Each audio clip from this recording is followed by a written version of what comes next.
Calling the agenda review meeting to order. Ms. Bowie, would you please call the roll? Good afternoon. Melissa Mason. Here.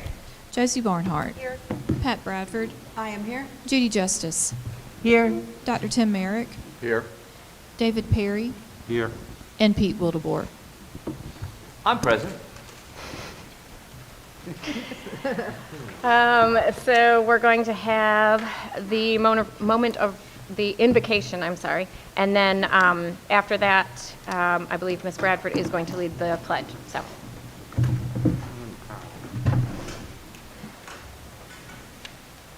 I'm Gail Tabor. I am the pastor of Salt Inclusive Methodist Community, and I invite you to pray with me, y'all.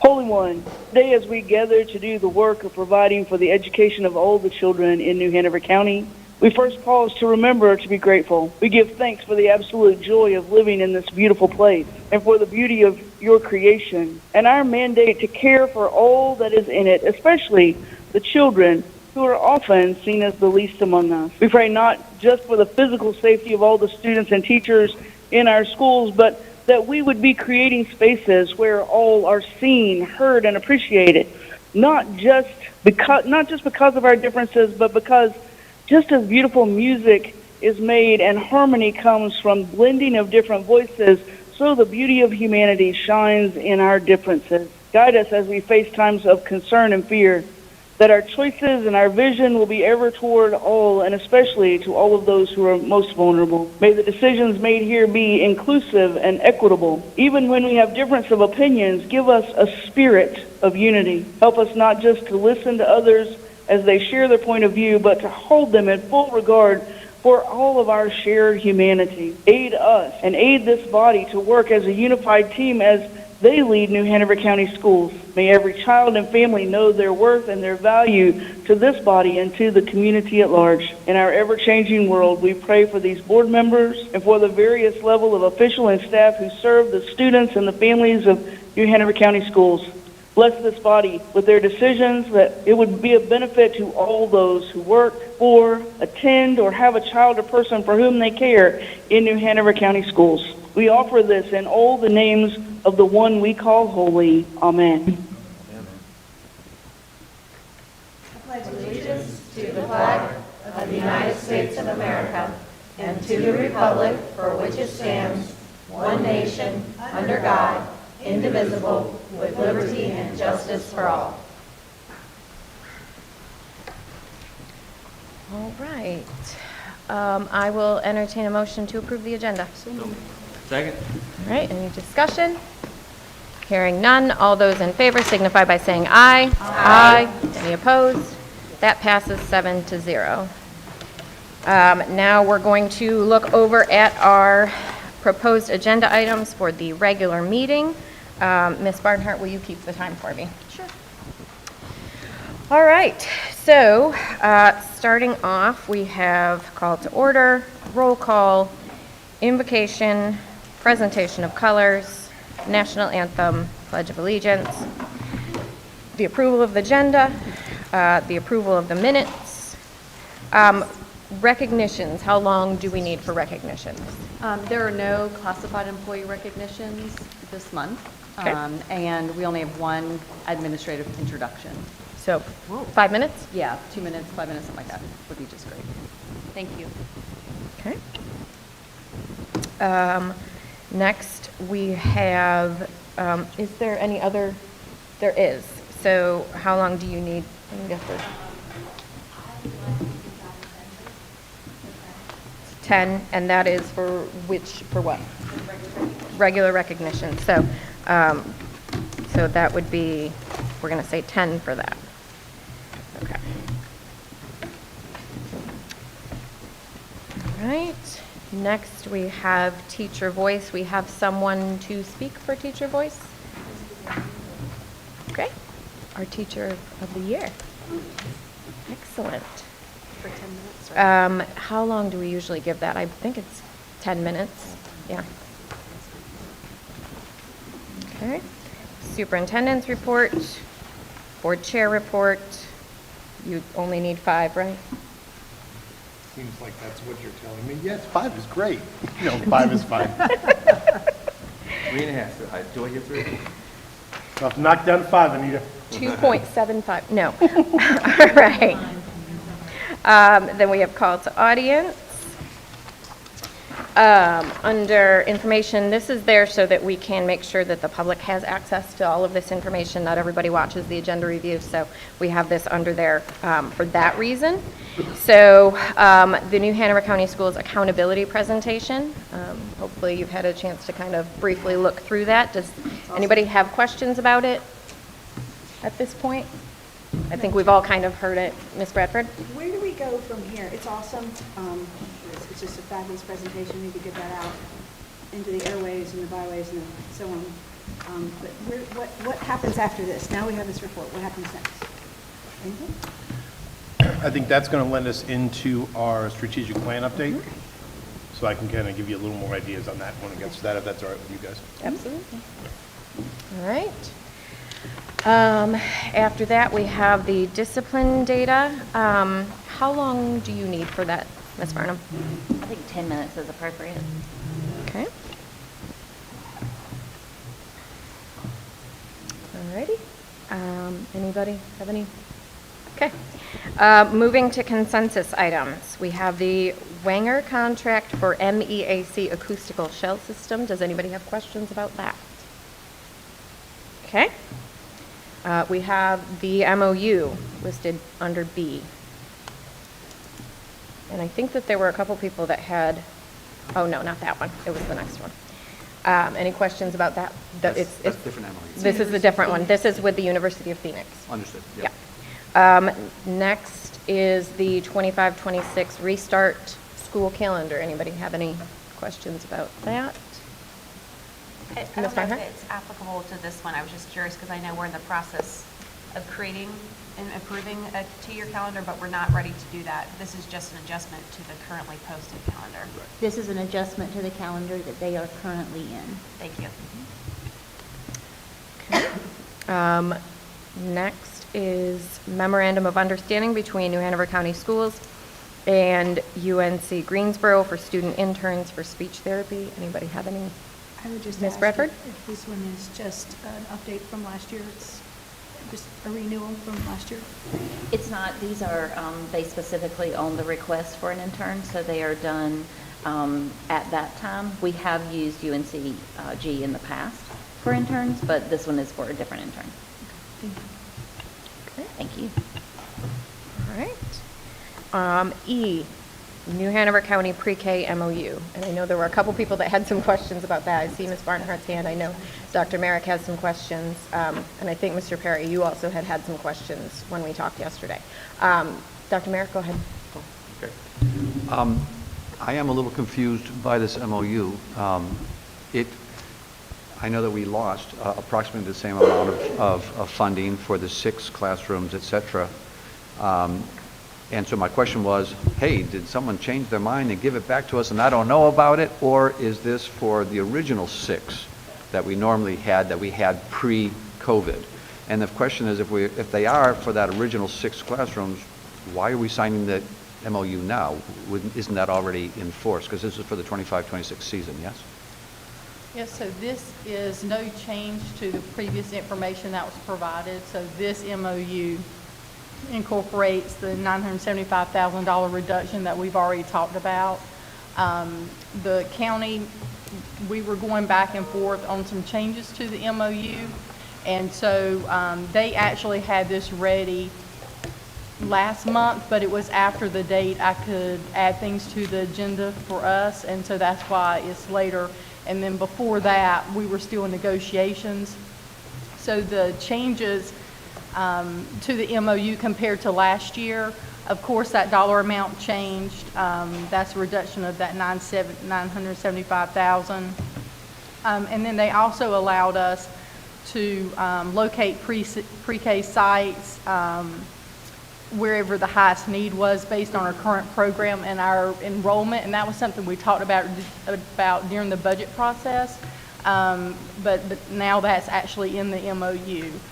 Before it listed specific centers and schools and those were the only ones we could use with this funding. So that was a change. And then we also had a change, the last bullet says not to exceed 20 children. Before it was 18. So that gave us a little bit more flexibility too.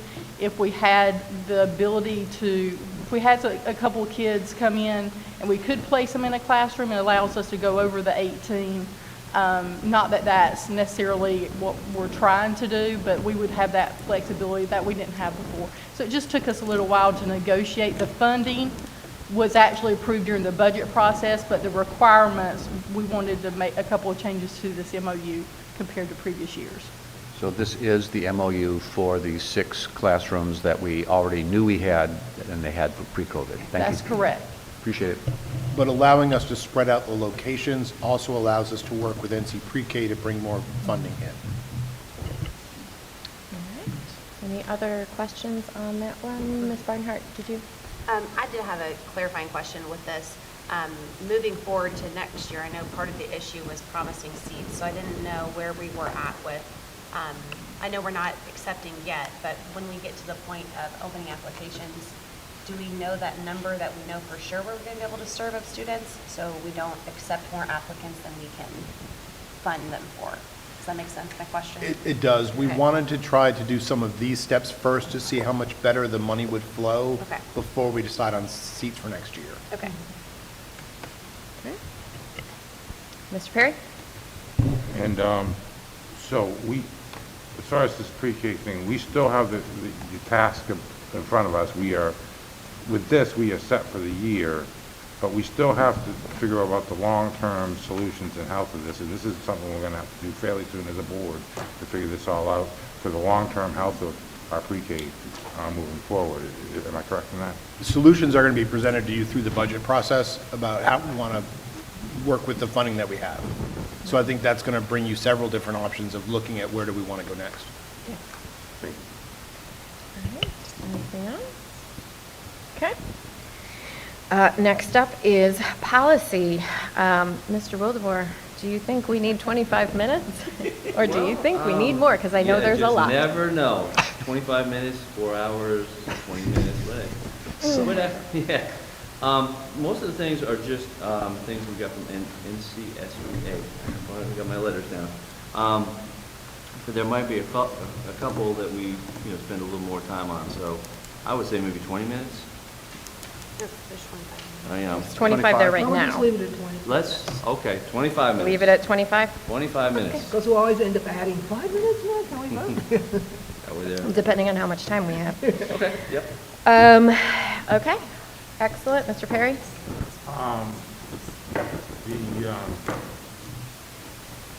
Is the wireless communication devices a policy update? I haven't read them over yet.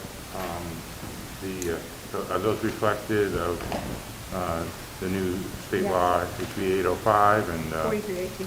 Yeah, it's in there. Yes, it's in there. Then Prince, you can actually, that's right. We were talking about the 4318? Wireless, he was asking about whether it reflected the new state law. Yes, yes.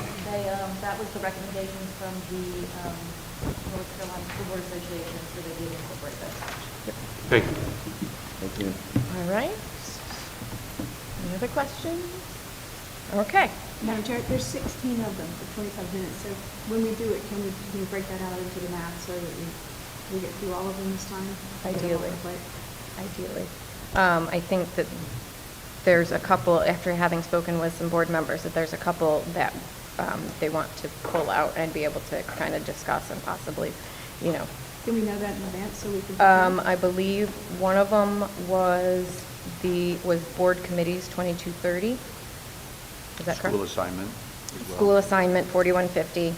And you were good with everything else when we talked? Or was there other, because most of the other ones are, the rest of them are NCSBA changes. So when we talked, those two stick out to me as the ones that you had wanted to discuss. Those are the main ones, I think, yeah. So those 2 out of the 16. Those 2 out of the 16. Thanks. Yep. Cool, good idea. Yep. All right. Oh, and 2335 2335, that one too? Okay, that one is not an NCSBA change. What is 2335? That's advanced delivery of meeting materials. Oh, yeah. So, all right. Let's go to 30 minutes, and then if it's less, we'll all be happy. I like Thanks, that. Mr. Wildebohr. Scott, get it right. Way to Miracle shift worker. the perspective, I like that. All right, so next, old business, we have proposed bond projects. We gave that 30 minutes because I think we do need to have like a healthy discussion of it. And some of that discussion is going to occur today when it comes to New Hanover, but also continuing that into old business. So I thought 30 minutes was sufficient. Our board attorneys, both our general counsel and our EC are coming due. So we have to determine if we want to continue, if we want to, and if so, with both, with one, if we want to utilize the same contract, how long we want that term to be. So these are all kind of the discussions that we're going to be having about that. Yes, Ms. Bradford. Will there be a vote? Yes. It's under old business, so yes. I might say that Oh, hang on, Ms. Justice was go. next. Well, I get a little confused sometimes. Originally, this was supposed to be done in June, right? Isn't that according to policy? Aren't we supposed to do it from June to June? Contract is due, it ends December 30th. Yeah. So we have to before that, because if we... So obviously, we have changed that in the past. Okay, I'm just trying. If we determine one way or the other that we are not, we will then have to, we're not going to continue, then we have to develop an RFP. Correct, so RFQ over the last process. 2 years, the time frame has The changed. contracts have kind of, Okay. shifted in where they're ending. Yeah. No, this is fine. I mean, it's working now. Your memory's Whatever right. It works. was June. Some of them used to rotate to June. Yeah, it but used to then be it June. switched. Mr. Wildebohr? I might suggest that we go to, since we have two teams of attorneys to speak of, why don't we go to 20 minutes? And then Okay. we have 10 10 and minutes 10. each. That sounds reasonable. I think Dr. Merrick and then Mr. Perry. I think just in terms of future planning, I think things are working. I'm not here to try to cause any guff, but I think in terms of future thinking, if December 30th is our need to sign, we do need to look at this much sooner than an October meeting, in case there were issues. We need, so I'd like to just sort of put it in our minds that we think next June or July, we start taking a look at this in case these guys have soured on us, or are we on them, Mr. Perry? Like a family member you're stuck with. With the contract's not yet. Yes, so I guess I just have a question about this. Some of this will probably involve evaluating how we believe both our board attorneys and our EC attorneys are doing, and I'm wondering, if some of that might be privileged communication. Can all this be done in open session, or should we consider maybe when it's a closed session for part of it? Your question? I believe that we vote on the board attorneys in public, public, yeah. while the billing information is not public unless redacted. We vote on this in public, and I No, believe we we've vote on it. discussed it in Right. public as well in the past when we had our committees. Do we need to have some earlier discussions of the billing before, you know how we do it, sometimes we discuss it in there and then we come out here and vote, but depending on what it is. I don't believe it's closed session. Ms. Bradford, then Dr. Merrick. I would remind you that Ms. Crystal has in her office a stack about that big of the invoices for the last year for all attorneys, and you can make an appointment with her and go sit down in the office and look at those because they are unredacted and get a feel for where we're spending our money and what the attorneys are doing, both these two and the third one. The same. Third one. Well, 1, 2, 3. We see. Dr. Merrick, and then. Yeah, I would say that this is a contract. It's not personnel per se. And so therefore, it would need to be discussed in open. I would like to have, perhaps, whether that would come from Ms. Sutton or whether it would come from our attorneys, I would like to have a, fairly regular declaration of how much money we're spending. I think the public deserves to know that, and I think if we could incorporate that into our our financial reports quarterly each month, update? that would be Yeah, nice. like a quarterly update. Yeah, I like that. Ms. Justice? I just wanted to give a little historical perspective here. The reason I said June in the fact that it has always been a concern. In the past, up until the last 2 years when I wasn't on the board, we had been doing it that June was the date and the information was supposed to come out. Previous to June, somebody else was going to be also, competing for the position or whatever. The point is that we never do seem to have enough time ahead of time to get the information just to have a safe feeling discussion about it. So, we need to focus, in my opinion, we need to go back a couple months, ahead of time in the future, and do this. And then I believe Ms. Barnhart, my colleague, had just mentioned about the school year, about the year, from year to year. We're a school year. We're different from a regular annual, concerns. We don't go from January to January. We go from July to July. So that was the reason in the past we had done it in June, and that's, to me, it seems, since that is our official annual, way we go through the year, that maybe we should, and we can do this maybe in policy, look at changing it back to June, just because then it goes along, coordinates with everything else that we do as far as making decisions for contracts and budgets. Ms. Barnhart and then Ms. Bradford. I'm going to echo my colleagues the right sentiment. I think it dealt with the terms of the contract, though, and so I think in terms of the contract, it was a 6 months or 18 month, which got us into a weird window. But because we operate from a school year calendar perspective, I do think as we look for, if we're going to continue a contract, for it to be finishing in June, so that would either be a 6 month or 18 month contract, I think. But that's where it was not a policy change, it was a contract, terms of contract that happened. So I just wanted to bring clarity with that, but I agree with the conversation. Ms. Bradford? To address other board members' concerns, it might be fun in closed session to just have a little update of where we are in EC, because that we can't talk in an open meeting, what's going on, what our attorneys are handling in EC. Why not? Well, if it's going to be protected Specific by students. FERPA or Are we something. going to talk about individual students, or are we talking about overall? I don't know. We could use an update.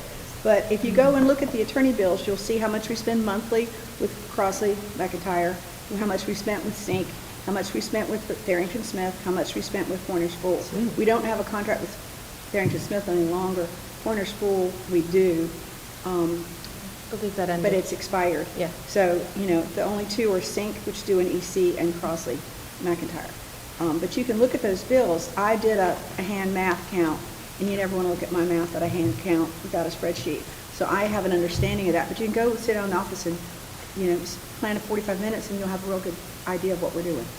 And just to kind of speak to the time frame that we brought this forward, to our board clerk's credit, she has been mentioning this to the superintendent and I over the past month or so, actually before that. So it was more a call on my part, and I'll take the brunt for that, that it didn't happen sooner.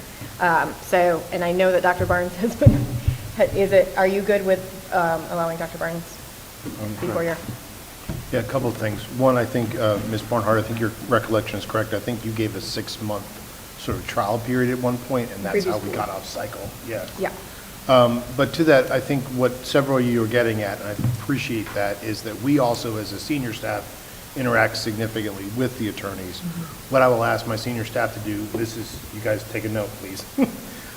We'll provide you guys sort of a summary of the work that we've done with our attorneys and sort of our opinion on the work, so that may help influence your thinking as well. So I'll provide that to you next week. Perfect. And then Mr. Perry and Dr. Merrick. So I agree with what my colleague straight in front of me has said. I really wish I could just say it. Anyway, I agree that, maybe some time during closed session where we could get a status update of some of these EC cases.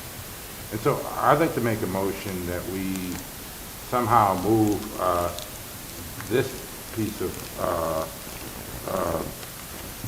stuff after the closed session on next Tuesday. Second that. So you're wanting to move the board attorney discussion until after closed session? It's logical. Do you want to move old business to after, or just that one? Either way. So the difficulty, there was a first and a second, so the difficulty is, how much do we have in closed session? Next week? Next week. Okay. That also means that anything happening previous to that is going to determine whether we have time to address those three things. We have to address the board's bond projects. We have to. So that is a non-negotiable. So if we go over on anything prior to that, and we don't have enough time after closed session to be able to discuss that, we can't do that. So that would be my concern with that. Additionally, when it comes to the board attorneys, we need to make a decision on that ASAP as well. I don't want that to have the same problem where we do it after closed session and then we don't have time to do it because we have met because again, everything prior to that is going to determine what we can cover after closed. So that's my concern with that. Oh, Ms. Bradford? Discussion. Could Ms. Barnum update us today in closed session and get that off our plate for before next week? Are you prepared? Could you do that? I can certainly provide an idea of how we are using our special ed attorney and other like legal activities for sure. So we could have that discussion for today's closed session rather than, I do know we have a relatively full closed session, so that's the other. Also, if the board has the appetite and the attorneys as well, what you could do is just do an addendum to their current contract to run to June 30th. Give yourself some running room and then that resets the shot clock, if that makes sense. That's the regular, but as far as EC goes, I know that's the concern. Yeah, because it runs out. So that runs out in December. And the new person would need time to get up and. We could do an addendum the same way. So there's currently a motion to move just board attorneys until after closed session. Is there any further discussion on that? Mr. Wildebohr? I would just like to ask Barry if my colleague all the way around the table, would he want to remove that since we've just heard that we can hear the majority of that today in closed session? If he wants to rescind the motion? It gives us time to think about it. So I guess, I wish if Ms. Barnum knew she was going to do that today, I'd probably feel more comfortable. You saying are you pretty confident you can give us anything that we need today, or I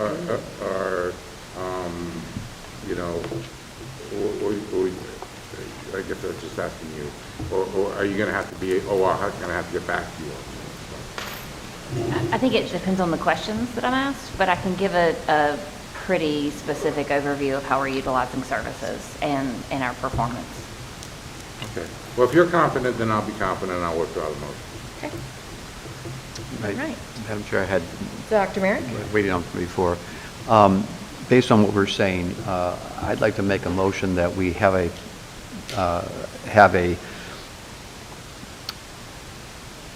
survey that we start in May of the district staff and the board to find out our feelings about our legal representation so that we can, in June, make some decent decisions, rather than just kind of waiting till June and going, I wonder how we're doing.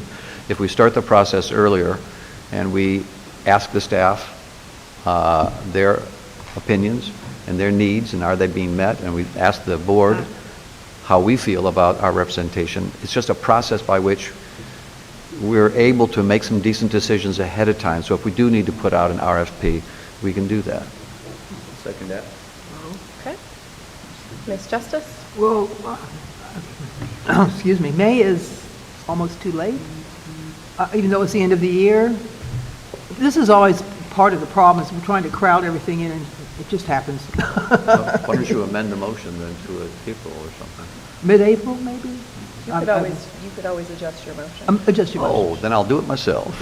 Yeah, no, I would move that we would start the process in April and put it on our March, we're going to do it in March, Okay, let's do it in March and put it on our February agenda to get that survey started. Ms. Barnhart, I see your hand over I will there. remain seconding it. Thank Is you. that? I will remain seconding it.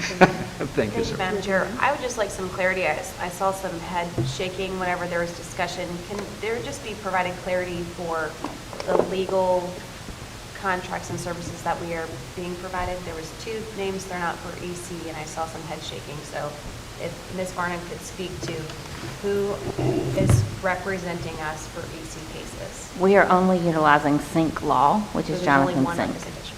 Okay, thank you. Now, and Ms. Ms. Bradford? I can clear that up. I looked at the previous 18 months of billing. So we had some, because remember, if you do the work today, that bill's probably not going to come in for 45 days or 60 days. So that's in arrears, and that's why we had Darrington show up for $700 and Cornerstool show up for $600. All right, so there's a motion. Mr. Perry? Just quickly, do we have, I think I heard at one point, at some point during discussion that we, I mean, if so we can properly say Barrington is not currently on anything, because I think at one point we were saying even if we would keep existing attorneys on a case to continue to represent us most of the time. So we can say definitively there are none of kind of leftovers. I guess we still do. So, Litigation. Yeah, are there any litigation matters that other firms? Oh, yeah. so the only thing that could possibly come up is a settlement that has already been determined in the past, and if attorneys reach out and there's any matter that we need to resolve regarding an older settlement, but I don't see that happening since there's been so much time. All right, Mr. Wilson? If I could just clarify too, I think that also some of the things like that our insurance company does, we don't have control over Yep. who represents us. They were going to give us, you know, it could be Darrington or whoever else. That was the problem before. Yeah, that's outside our decision But making. we don't have that control. Correct. Yep. All right, so there is a motion to survey district staff and board in March regarding legal representation, and it will be on the February agenda. Sir? I just have, you said district staff, so we're just talking about the senior leadership, right? Is That was what you were senior referring to? leadership, or are we going to try to do a survey of everybody? In fairness to our attorneys, I would encourage us to localize that to the people who have impact and in communication with them, which really would be our senior staff and our, Absolutely, it's just Yeah. cabinet Okay. staff, yeah. Okay. I was going to go. So is, Go ahead, Ms. Barnhart. is the goal of the motion to say, like, we as a board are going to create a survey of the people who's using the attorney in addition to us? Or what is the purpose? Is the purpose just to make sure we have a conversation in February so we can do this sooner? I'm just trying to gain clarity on, if I vote yes on this, what happens to Jason? because if, What happens? what's the difference of having a conversation or a survey? So I just want to know if it's, the goal is just to make sure that we're getting it done in February so we can have that information to better inform our decision-making? Or are we coming up with a specific set of questions for this? I'm just curious. Dr. Merrick? Yeah, I've watched, even when I wasn't on the board, I've watched as we have tried to hire new attorneys, that we've gone through the search process, and it's been a little, yeah, it hasn't been real smooth, right? And it typically doesn't get done in time. And what I'm trying to do is formalize a process by which we can have the data available to make decisions in enough time that we can send out RFPs if we do need to change representation. And I would actually task the senior staff with preparing the survey, because they're the ones that actually do the most time and most contact with attorneys to know what we need and what we need to look for. And I'll still provide you the memo anyway, and you guys may say, well, this works. And if not, we can always design something. I'm not worried about that. Okay. Does that provide more clarity for you, Ms. Barnhart? I mean, so we're just trying to get the staff to create a survey to say what feedback, I mean, I guess I'm just curious, because if we have a contract with the attorneys and we don't extend the contract, then it is a month-to-month, like, option. It's just we don't have, it's not that we wouldn't have representation, it's just we don't have a formalized to a certain amount of time contract. So, yeah, I don't think this is necessary, I guess, is what I'm trying to get at. If we're saying we're going to be provided a memo of stuff, I understand of saying, let's try to shoot for this in February, and I'm fine with earmarking for next February to make sure this is on the agenda for a conversation, but I don't think this is necessary to do that for the staff to do that for us. All right, Mr. Perry and then Ms. Bradford? Could we substitute, I think I'm getting my colleague Price to the left, saying, I think to some extent, I think we want to, perhaps it's like what we do with Superintendent Barnes, we want to evaluate them and give us enough time to do an evaluation on, so maybe an evaluation is a better idea than a survey per se. Because I was thinking the same thing, like, so the senior staff is going to create a survey, and who are they going to do, survey themselves? Yeah. I mean, so, but an evaluation I think might be helpful, if they could develop some, guidelines or Kind of something. evaluation tool, like a rubric? Yeah. I'm happy to modify to say an evaluation rather than a survey, because I agree. Okay. Ms. Bradford? And then my Ms. thought Justice. was, have the superintendent, since he meets with the staff all the time, have him gather that information for us. We either trust him or we don't trust him. Have him gather the information and report it to us so that we don't have a document that then can go to the media and cause us trouble and all of that. We do need to gather the information, but just do it through him. We have routine meetings with him, 2-on-1, 3-on-1, so he could report back what the staff has said, and we give him the February deadline to have that ready for us. It's just a little less formal than creating a rubric, much less formal and less complicated. I don't see the necessity of the survey either. Okay, Ms. Justice? Well, that was, well, I was thinking. First of all, our senior staff are all excellent professionals that are more than capable of designing something that will be simple but accurate. That's the reason they're at the level they are in an education level that we really respect and appreciate what they can do. The superintendent's got tons of everything. And I honestly was shocked to hear that we're trying to keep things from the public. That is not why we were put here. That is not our job. The public needs to know, except for private, as far as our students and staff go, that is what our responsibility is to them. So, I'm not planning on giving anything to the media, but if that media requests it and gets it, that's okay. And if you're afraid of some kind of revelation, then we're doing something wrong. No, I was just looking for the most Ma'am. accuracy. Dr. Merrick? I'm agreeing with my colleague to the left. I know that our job is easier when we can do it in the dark, but it's just not what we're supposed to do. I mean, for efficiency's sake, it's just so much easier when we don't have a whole lot of public hoorah going around. I do appreciate that. And yet, we are public servants, and we are accountable to the public, and transparency is something that I think the public doesn't always trust us on. So while I agree with my colleague across the way, I understand the intent. I have to, respectfully disagree because the public needs to know. So my only question, because I haven't said anything, my only question would be for our senior staff. I know that they are very busy individuals, and they have a lot on their plates. For them to get together and create a survey or a rubric, I want to be respectful of their time as well, because we are not the only job that they have. They have a lot, and they are part of the reason that our district runs the way that it does. So my question would be, is this an excessive burden for our senior staff to create a rubric or any kind of evaluation tool, because I don't want to overburden them. Dr. Barnes? First off, I speak for all of us when I say to you guys, thank you for that being a concern.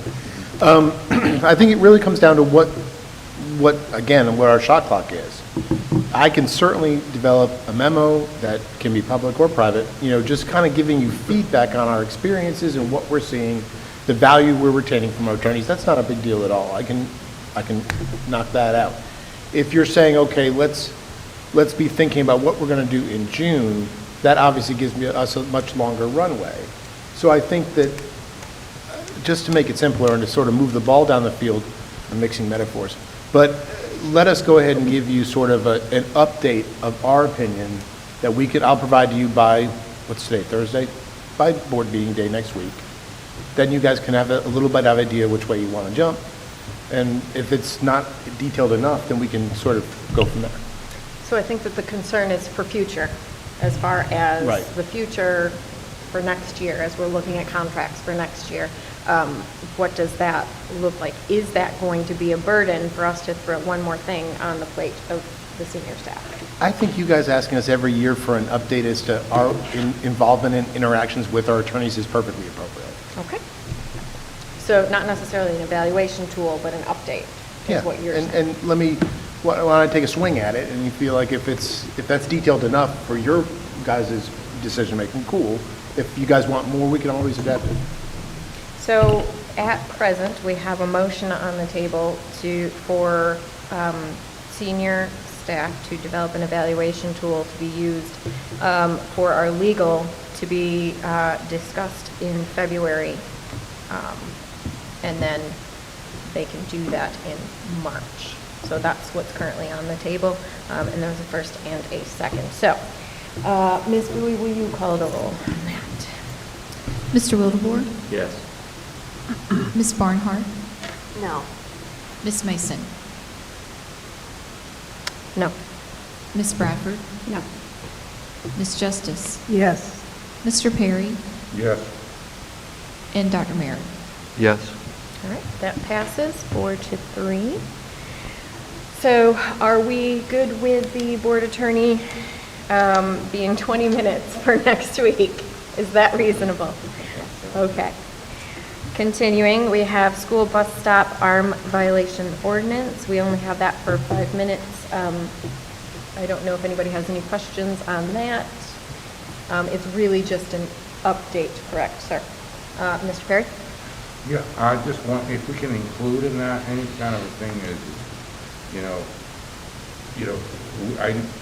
some of it has to do with us collecting revenue, and that's less of a concern to me than actually the safety of our students, obviously. So, it's probably nice, but safety of our students is paramount. I want to, I've gone around to enough bus stops to know that some of these seem like they're on very busy intersections, and can we get some kind of maybe on an update of, where, I know we have a lack of bus drivers, so, so what we can do to make this, if you're out on College Road somewhere, you're a lot likely to somebody blow by the school bus than if you're off on some side street somewhere, So anyway, maybe you could include an update along with this discussion? We could have a team of bus drivers waiting in the wings at like a squad. We could have all the bus drivers run. I don't know how a bus driver's supply would stop or impact on people blowing by the stop sign. So I can certainly give you an update of where we are with resignations and sort of how many bus drivers we have and don't have. I don't know if the corollary between having bus drivers and stopping people from breaking the law is the same thing, though. But I can certainly give you an update. Barnhart? Thank you. Speaking kind of what my colleague had just said about, there's two ideas here, as a potential revenue source, but then also the safety of our students. And so I think what would be helpful is looking at the data for, I think at one point it was like 100 violations a day, and that might be from the state level.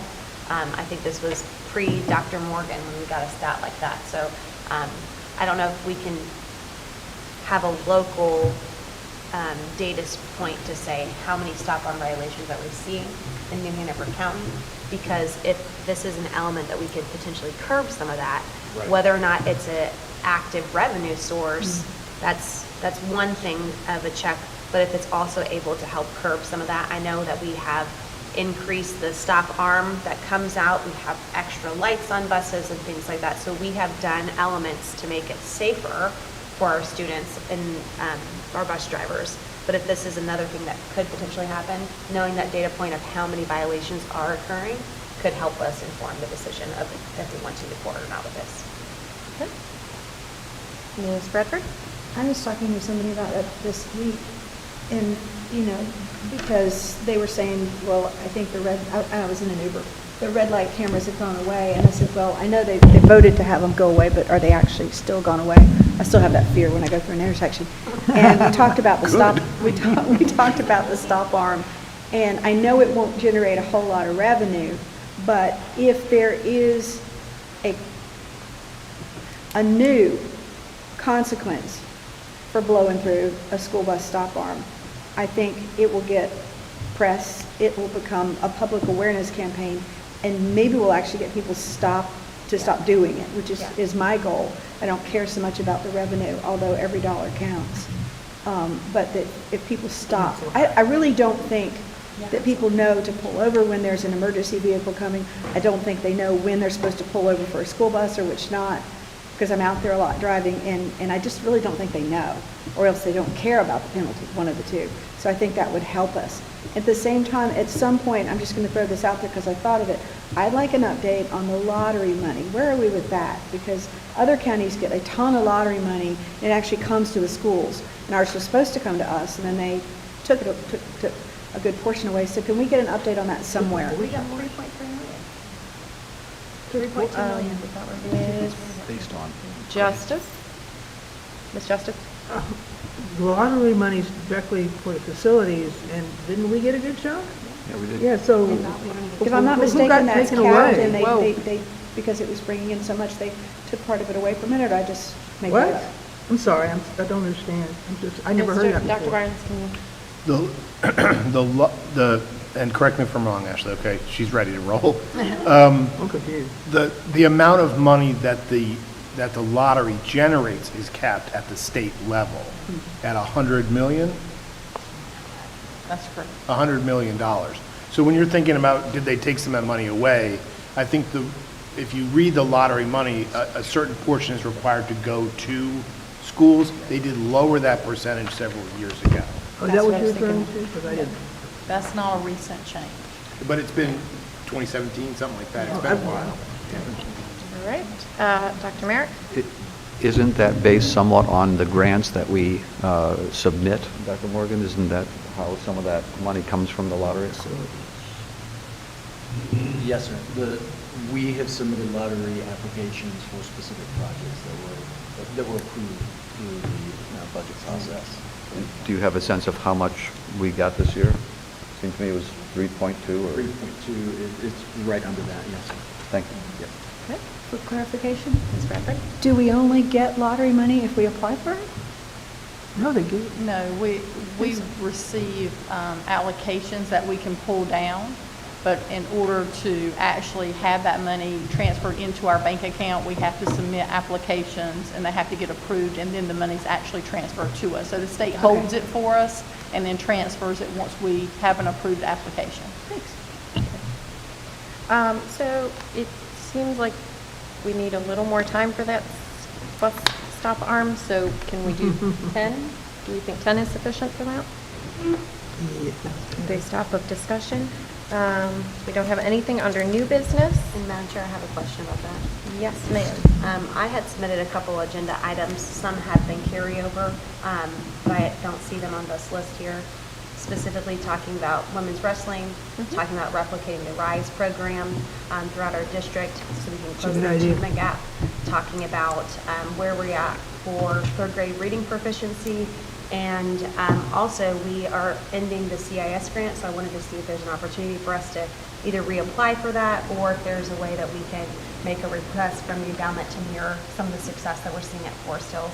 And so I just didn't know if those are going to be on next month's agenda, or... That's what we have slated. Yeah, okay, So thank you. some of those are, and then some are being covered in other arenas. Okay, as in? As in the meetings with the superintendent and memos, correct? And I think you're going to hear some about third grade reading through the strategic And that plan today, and too. Okay. Elizabeth Murray. Yes. Thank you. And that, yeah, thank you. All right, closed session, we only have 10 minutes listed for that, so barring any unforeseen circumstances, we shouldn't need much time. Personnel report, correspondence, 5 minutes, announcements, 5 minutes, and adjournment. What do we have for time? We are over by 10 minutes, and so my recommendation would be to shorten the length of policy from a 30-minute discussion to 20-minute discussion.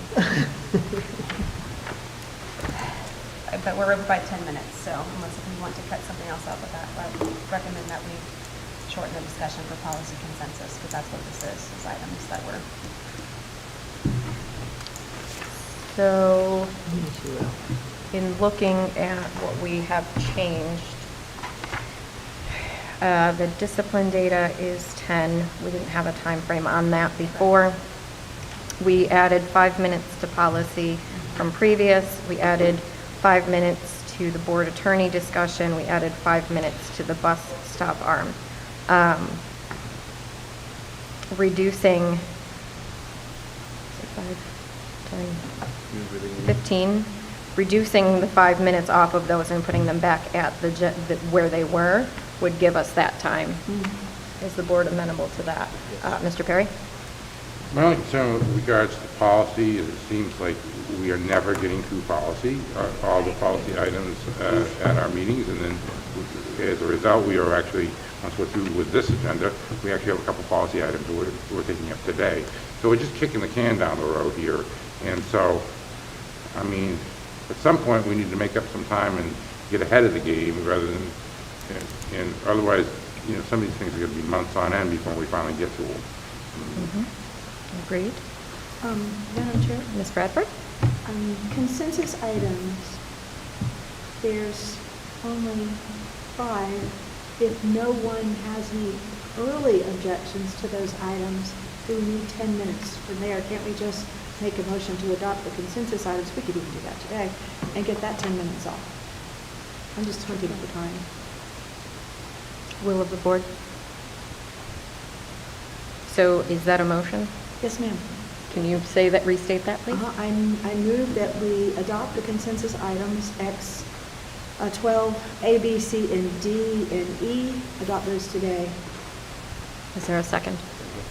Second for discussion. Okay. And I'll discuss. Dr. Merrick and then Ms. Barnhart? Madam Chair, if you could remind us, when you went through this and you asked about each of these items, I did not hear any discussion with us. But what it didn't occur to me is, do you think there would be discussion amongst the public? Would the public want to know more about these or want us to bring them forward? I didn't see anything controversial in that, but I see that the superintendent has an opinion. Ms. Barnhart? I do not believe that we should be adopting these consensus items today because they have not been posted. I do not think it's going to take 10 minutes, so I do agree with my colleague to the left in the discussion that we will be able to make up time, that 10-minute window, if we make a motion to adopt consensus item. That would eliminate 10 minutes from next week's agenda, but I do not think that we should be passing it today. Thank you, Madam Chair. Okay. Dr. Barnes? Just remember, like the colleague to my right, Ms. Barnhart said, these have not been released to the public yet for view. There's nothing wrong with a ladies and gentlemen's agreement that you guys are going to say, we know these are good, consensus items just roll on through, and then there's your 10 minutes right there. Madam Chair, I would amend my own motion to say that we give consensus item 2 minutes, and if anyone has an objection to these now, you've got between now and Monday to resolve them with the staff member. I will second that also. Okay. All right, any further discussion? Mr. Perry?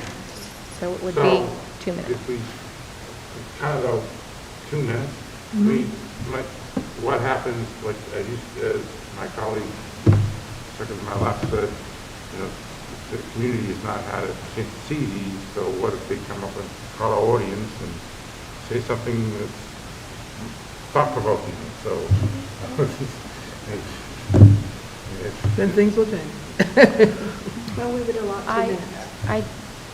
That's when we zig They and are zag. consensus items, and because we do cover them here, we have the opportunity to have already looked through them, to ask all the questions that we have. And because we've already been through them and we've asked the questions, it stands to reason that generally speaking in the past, when it's been a consensus item, it's been, I move that we approve, da-da-da-da-da, and we go through. And it doesn't take more than 2 minutes, generally speaking, regardless. And so I am in agreement that 2 minutes is sufficient for, because we have had the opportunity already to discuss it, we have had the opportunity to ask the questions, and we have had the opportunity to look through the documentation. I'm okay with only having it be 2 minutes. So, Mr. Perry? Just quickly to reply, I agree. We're going to have our minds made up on quickly, but I mean, I just want to make sure that the community knows when they come here that we are listening, and that if they do say something that could change our minds, that we're going to be responsive for that, you know, and maybe they're going to come up with a great point I didn't even think of. So I just want to make sure that the community knows. I'll go ahead and vote for this 2 minutes, but if you tell me some thought-provoking thing during call to audience, I'm listening to you, and I might change my mind. And so, all right, thanks. And I think that we listen by using our vote as our voice. So there's a motion to make consensus items 2 minutes. Any further discussion? Hearing none, all those in favor signify by saying aye. Aye. Any opposed? That passes 7-0. Where does that put us time frame-wise? I need a little bit of clarification, Madam Chair. Are we going back to the 25 minutes for policy, the 15 for board attorneys, and the 5 for school bus arm, or are we keeping it the 30, 20, and 10 that we had talked about increasing it to? I had suggested going back, that was before Ms. Bradford made that motion. Dr. Merrick? I would move that we do go back to the original times on those, because, you know, some of these discussions invariably run over, and, you know, I'd hate to be approving an agenda that was right at 4 hours. So I think we can. We've done a lot of the discussing today. I think we've covered a lot of the ground, and I think that if we need to say something, the public needs to hear it, fine, but generally speaking, I think we can get through it. So your motion is to go back to the original times, and I'll second that. And that would put us at 227. So Just had, I've heard from my colleague around the way, and, you know, usually we take a break after policy, or after full audience. Is that? That's not in It's not there. figured in there. So that's So what I that would be at 227 if you have a 5-minute break, you would be 5 minutes under 4 hours with that. So I agree. It would be a very close time frame, but it would still be So under. going back to the original times of 25, 15, and 5. Yep. Yes. All right. Madam Chair, can we Ms. Bradford? we have 2 information items. One of them is the accountability presentation, and the other one is discipline. And we've allowed 20 minutes for that. I don't know if it's 15 and 5 or 10 and 10 or what it is. But could either of those be moved to the next agenda briefing? What are the timeliness of those 2 reports of information? I mean, if I could just speak, and I don't know, I'm just going to speak for myself. Based off of what we've heard in the community, I think that it's pretty relevant that we do it now. I think us pushing it off more and more, there's going to be some frustration, I think, from the community when it comes to that. So I would not want to push it further on. We do have a motion to go back to the original times that were stated on the agenda, and there was a second. So all those in favor signify by saying aye. Aye. Opposed? That passes 7-0, and that does keep us under the 4 hours, Ms. Barnhart? Yes, ma'am. All right. With a break? 5 minute for break, so we have 3 minutes buffer. Awesome. Wash your hands, Laura. That means the 5-minute break has to be a 5-minute break. All right. Next up. There's a giant timer right behind me. We do have a timer. All right, so next up, we have the strategic plan. Everybody's good? Do we need any kind of quick bathroom break, or are we good to keep going? We're good to keep going? Okay, 5 minutes? I mean, in light of the fact that we do have such a heavy agenda, can you hold off for a little bit? No, a few minutes, not for 2 hours. Well, no, not for 2 hours. All right, so we're going to go strategic plan update. We can take a break after the Robert's Rules of Order training, if that is sufficient for everybody. Okay. All right, strategic plan update. Okay, can you go, we'll start with number 1. So several months ago, the board sort of directed us to look at updating and sort of revising our strategic plan. As you remember, our first version had 6, and what we looked at is this is year 4 of 5 of the current strategic plan. Next year, the board will go through the process of the listening, the guiding, and the building of a new strategic plan that will take us from 2027 to 2031. So our work here was really designed to try to work with where the district is now, our current goals now, and sort of not start the ball all the way over from the beginning, because we will be doing that work next year. So if you can go to the next slide, please. What we talked about is, this is something that I've shared with you in during superintendent office hours and have given you a couple of times by email, but what it really does is it zeroes in on the 4 areas that I have heard the most from during my listening tours, the budget process, and in conversation with the board. Academic excellence still being obviously the first thing in the goal, that being always going to be one of our pillars.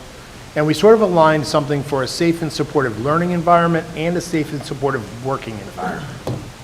And sort of looking for aligning and making sure that that talks about the safety of our students, the culture of our buildings, and the learning environments themselves. And then obviously 4th is talking about strengthening family and community connections and making sure we're enhancing and looking for opportunities for students to be ready for post-secondary work. So the next step from here, what I would like the board to do is to sort of give us the, go back 1 slide please, to give us sort of a green light a little bit to continue our work. And next month, what I'll be bringing you, based on my superintendent goals that we've discussed, based on 6 initiatives that we've heard, focusing in on 6 main initiatives for the district for this school year. Now you can go to the next one. And what we've done is we've looked at basically 6 important, significant initiatives for the district. And you're seeing several of them listed several times because they hit more than one pillar. But what you're looking at are graduation rate, Math 1, 3rd grade reading. Those are our primary significant academic concerns, based on our scores, based on conversation with teachers, based on talk with parents. We also have one for attendance, one for safe and civil schools, which is our development of behavior controls and modifications in building efficacy with students and teachers. And then the last one is transparency, accountability, and accessibility, which we really saw developing last year through our budget process of making sure that the public was aware that our practices are transparent and that we're being collaborative and communicative with our public. So what you see here, if you go back 1 slide, please, is sort of our refresh of our current strategic plan. Next month, what we'll be bringing you are the 6 main initiatives and their goals and what that work will be doing to move us forward in the district. So what you're looking at right now is sort of, you're picking the restaurant. If you go 1 slide forward, forward. There you go. Here's the menu. Now there'll be another version of the recipe itself that's going to be developed with teachers, with staff, to really get into the minutia of it. But we wanted to make sure that the board is in line with what our initiatives are, and that the initiatives are leading us towards our strategic plan and my superintendent goals. Ms. Barnhart. Just to clarity, and maybe the analogy is temperature of, in addition to the goals themselves that we have, are we going to see a yellow light, green light, red light of where we are at in achieving those goals when you present it to us? Because I would be interested in that, and I didn't know if that was part of the idea of what you're going to bring to us, or if you're still thinking through that? So next month, we've started the work of developing, what we wanted to use is obviously much of the work that's being done with Safe and Civil Schools involves something called the STOIC framework, which is a model for how you do improvement. And so we are putting each of these 6 initiatives through the STOIC model to make sure it's very clear and detailed of what's being done. We can certainly add sort of a red light, green light to it. However, I would tell you that most of these things are going to be in the yellow, red light area because they're initiatives that we're focusing on. Okay. But yeah, we can certainly do that if that helps. And then sort of, I would say the next step after that is to give you sort of a quarterly update on each of the 6 initiatives, or we could even pick one each month and sort of highlight for the board the work being done on each of our main initiatives. What I wanted to do is make this more transparent, more user-friendly, and more workable at the school level for our instruction. I also wanted to highlight that the STOIC model is the model we'll be using to do our work, and so that's why these 6 initiatives really bubbled out of the conversation with teachers and families. Graduation rate, Math 1, 3rd grade reading, transparency, accountability, and accessibility, Safe and Civil Schools, and attendance. Thank you. I knew I missed one of them. For those 6 really being the focus areas that I felt like the board, through the work of developing my goals and in conversation with families, has been the priority. Justice? I went through this process extensively when we came up with the original strategic plan. Say I'm disappointed is an understatement. And Dr. Barnes, you did a great job in doing your job. But this is leaving off a lot of concerns of the community that were originally demanded. I would like to see the original strategic plan next to this, and you can see obviously the chunks that are left out. A lot of it has to do with equity, and our, excuse me, that's definitely tied into our failing schools. It's a fact. It can't be ignored because people politically say they want to. Madam Chair. I'm going to ask you to keep the politics out, please. You can't. That's how we fund our schools, and that's how our schools operate. Now, there's nothing we can do to change this, and you've done a great job, Dr. Burns, considering the circumstances because of the political realities, and that is part of the schools. But I'm just saying that for the sake of our kids and the ones that have been failed in the system over the decades, we were taking a real forward step to acknowledge their needs, and now I hate to see us go back in time. Ms. Bradford? I would just ask Dr. Barnes on that first one, obviously reading and math, but didn't we have some science scores that we wanted to give some more focus towards science? I don't see it reflected there. You okay if I, yeah, sorry, did you want to jump in? So, yes. I wanted to keep us to 6 initiatives because I really feel like when you make everything a priority, nothing's a priority. I do feel like our science scores, our 5th grade science, biology is the main concern in our science world. However, because part of that I do feel was due to the change of the test, I think that some of that rebound will occur on its own. But remember, just because it's not listed as an initiative doesn't mean we're like, it's good. So we're still focusing on numerous areas, but I needed to be able to shine a light on the things that were of critical importance. Dr. Merrick? Thank you, Madam Chair. I don't want to beat a dead horse, and I do appreciate very much what you've done. One of my biggest concerns, one of the things that drove me to run for this office was the significant achievement gaps we have from one school to the next. You know, we have some of the very top performing schools in the state, and we also have some of the lowest performing schools. And we do have serious concerns in our community. New Hanover County is unlike any other county in North Carolina in terms of how the public feels opportunity and access. You know, the racial discord that still exists in New Hanover County can't be ignored. And I do know that changes at the federal level have caused us to have to be concerned about our languaging. And I understand that. I look at what the city has done and what the county has done in terms of rebranding their committees, so they no longer use the words diversity, equity, and inclusion, but are still focused on making sure that those exist. It's not so much that I ever doubt you, Dr. Barnes, that you are making sure that we are addressing every child's needs, but the public perception here that when we take away one of the main things the public asked of us, which was diversity, equity, and inclusion, and we take it off completely without at least reassuring the public that it's something we care about, that we have low-performing schools, that we have, I don't have any other way of saying it, that we have racial inequity in our county. We have to address this on some level, and I don't have the answer, but I'm hoping that somehow through the branding of this new strategic plan, we can address that in a way that is both not going to get us in trouble with the federal government, but also let our public know that we are absolutely committed to this. Mr. Perry, and then Ms. Barnhart, and then Mr. Woodmore. So this is only for the remainder of this school year, correct? And next, sir.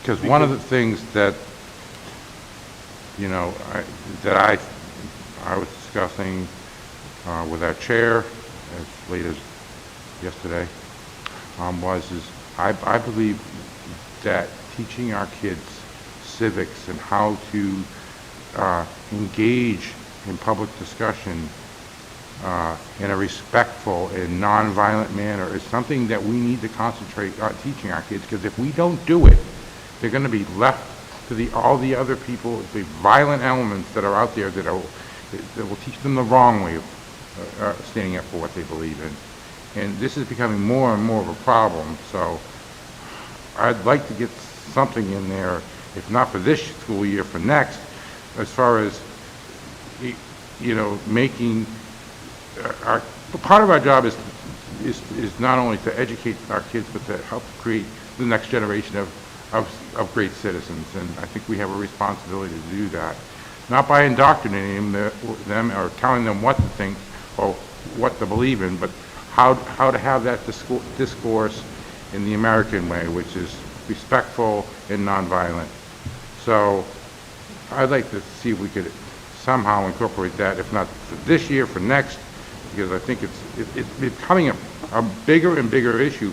I just recently read an article that says that 25 to 30% of, you know, people think that using violence to suppress free speech is okay. Well, no, it's not. And, you know, we have got to put an end to that kind of attitude and show students, not just from an academic standpoint, but from a practical standpoint, there's a right way to do this and a wrong way. And I think we need to do something about that in our strategic plan. Sorry, my mic went out. Here. Died on me. Ms. Barnhart, you were next. Thank you, Madam Chair. There was a few discussion items that I had seconded for this month so we could actually have some conversation. We have a lot of targeted initiatives to support closing the achievement gap at all of our schools. We have advanced teacher roles, which last I checked, and you can check my number if I'm wrong, it's positively affecting 565 of our students. The amount of growth that those students have shown from last year to this year is amazing. That's a 5-year grant that was funded through the General Assembly. We had 2 grants for schools, the CIS grant, Forest Hills. Shout out to all of the people over there. They were an F school, and what are we now? C. That's awesome work taking place. We are absolutely closing the gap. We have seen growth scores through the roof. I know when we discuss data, I know some of us, and myself included, it's hard to see, man, this school slipped back down. But if you dive into it and you're seeing how many of our teachers are highly effective, that is something to celebrate. So when we're talking about things that we are doing, I am absolutely in favor of supporting all of our students. I asked this question too because capacity issues were something that came up, and we had a small thing called redistricting back in 2021, and we shuffled kids around. And I said, I want to know the effectiveness of how those kids are actually doing. Because if we just bus them to a different school and they're not learning, we are not doing our job. And I'm going to say that very clear. When we look at practices that are working and are working well, the RISE program is another one in our district. They have closed the gap to every single kid. Math 1, that is awesome. I mean, we're sitting here saying these are the goals we want to see improve, and we have people in our district doing it day in and day out. So shout out, I'm looking at you, staff. Shout out to our staff who are doing this. We have great initiatives, and just continuing on that forward train of thought that we can do this and close the gap. Are we where we want to be? No. But there's always room to grow. And so coming in today, I hear the frustration, but I will not end this meeting without saying I know how hard our people are working, and we have highly effective practices. We have so many national board, more than the state, if I recollect, more than the state nationally board certified teachers that have highly effective practices of teaching, and we want to continue to replicate them. We want to talk about empowering our students and giving great opportunities. It's just, yeah, I'm not going to let this meeting go by without saying that there are great things happening, and we're going to continue to support those initiatives that are closing the gap. So, thank you. Mr. Wildebohr? I do thank all my colleagues for their comments. I think if we look closely at what Dr. Barnes has prepared here, I think that we would close the gap if we cultivate a positive, collaborative community where employees thrive, because if the employees thrive, the students will thrive. Being engaged, valued, and equipped to reach their full potential. You know, I think every bit of data we've seen shows a highly effective teacher will enable students to thrive and to do great and to, you know, close those gaps. Through rigorous academics at every grade level, they will attain skills, knowledge, and attributes for productive citizenship. Again, if we can reach that goal, if all our students reach that goal, you know what? We won't have to worry about any gaps. So I think this is actually, you know, raising the bar higher, I'd say.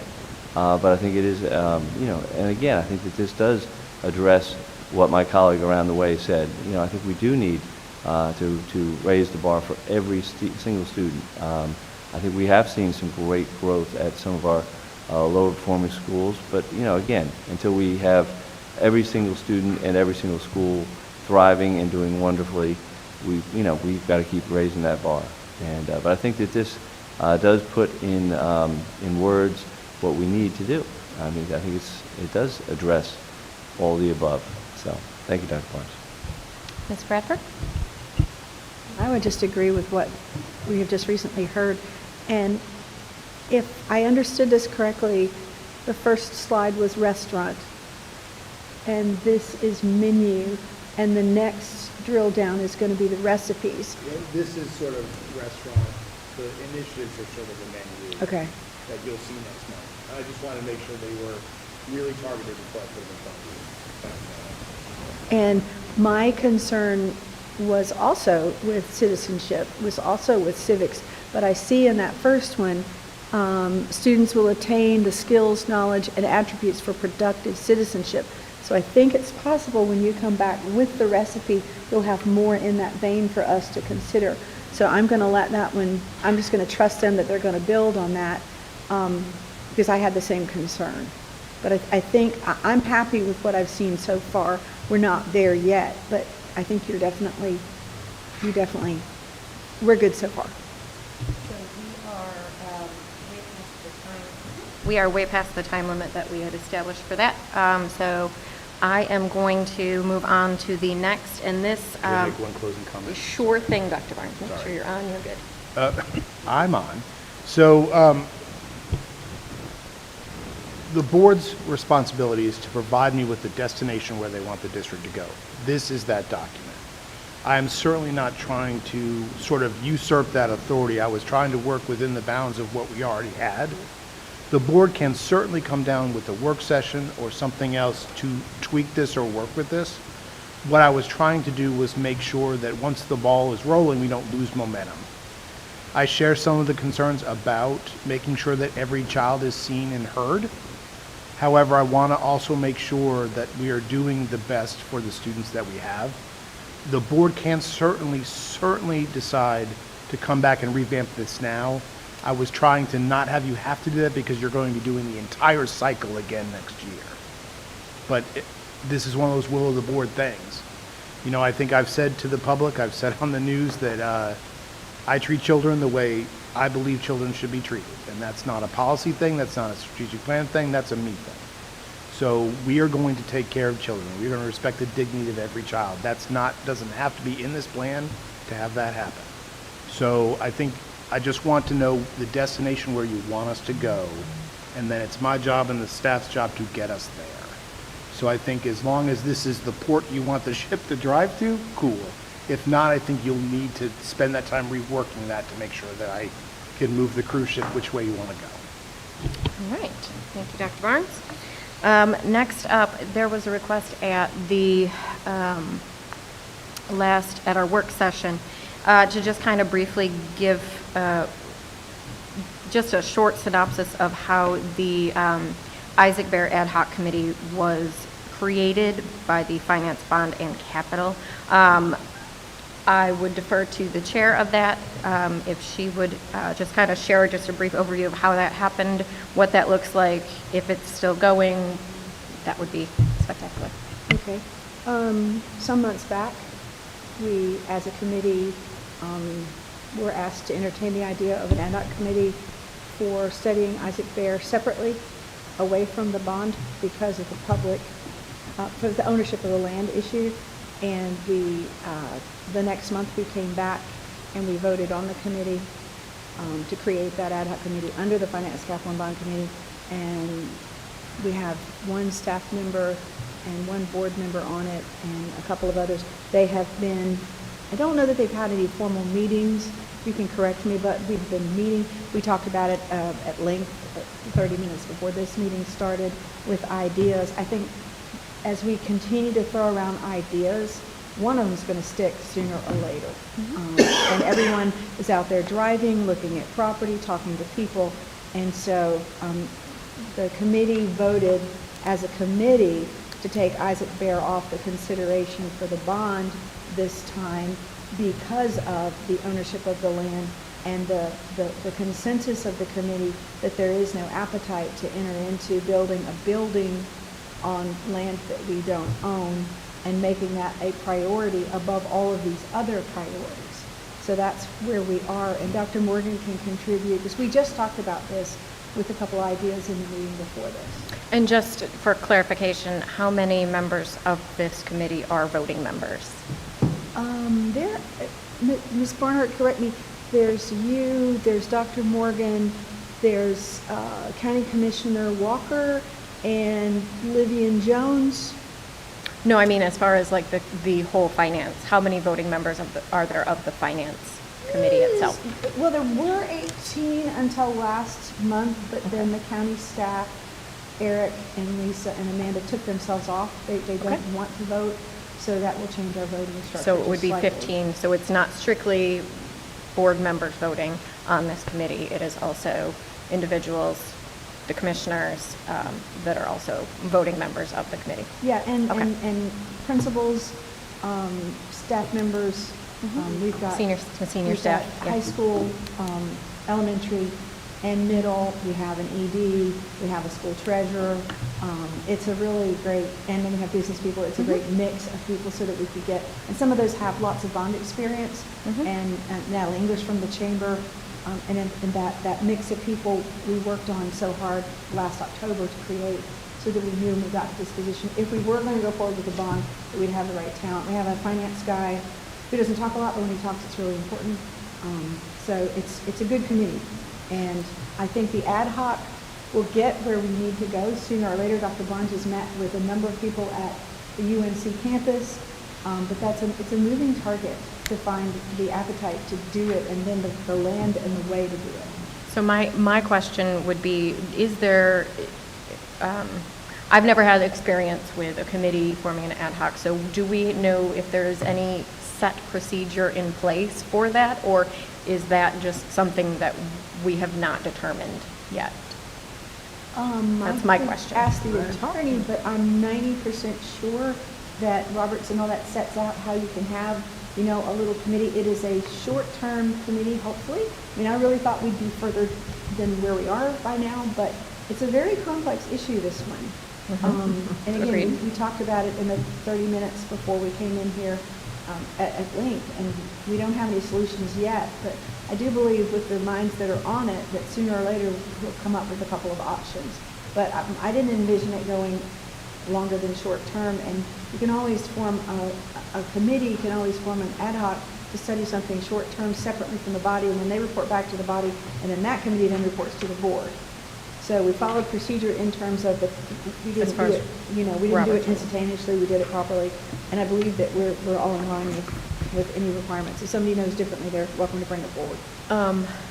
I want to real quick just ask Dr. Morgan, as far as the progress of that committee, could you kind of speak to that? I can.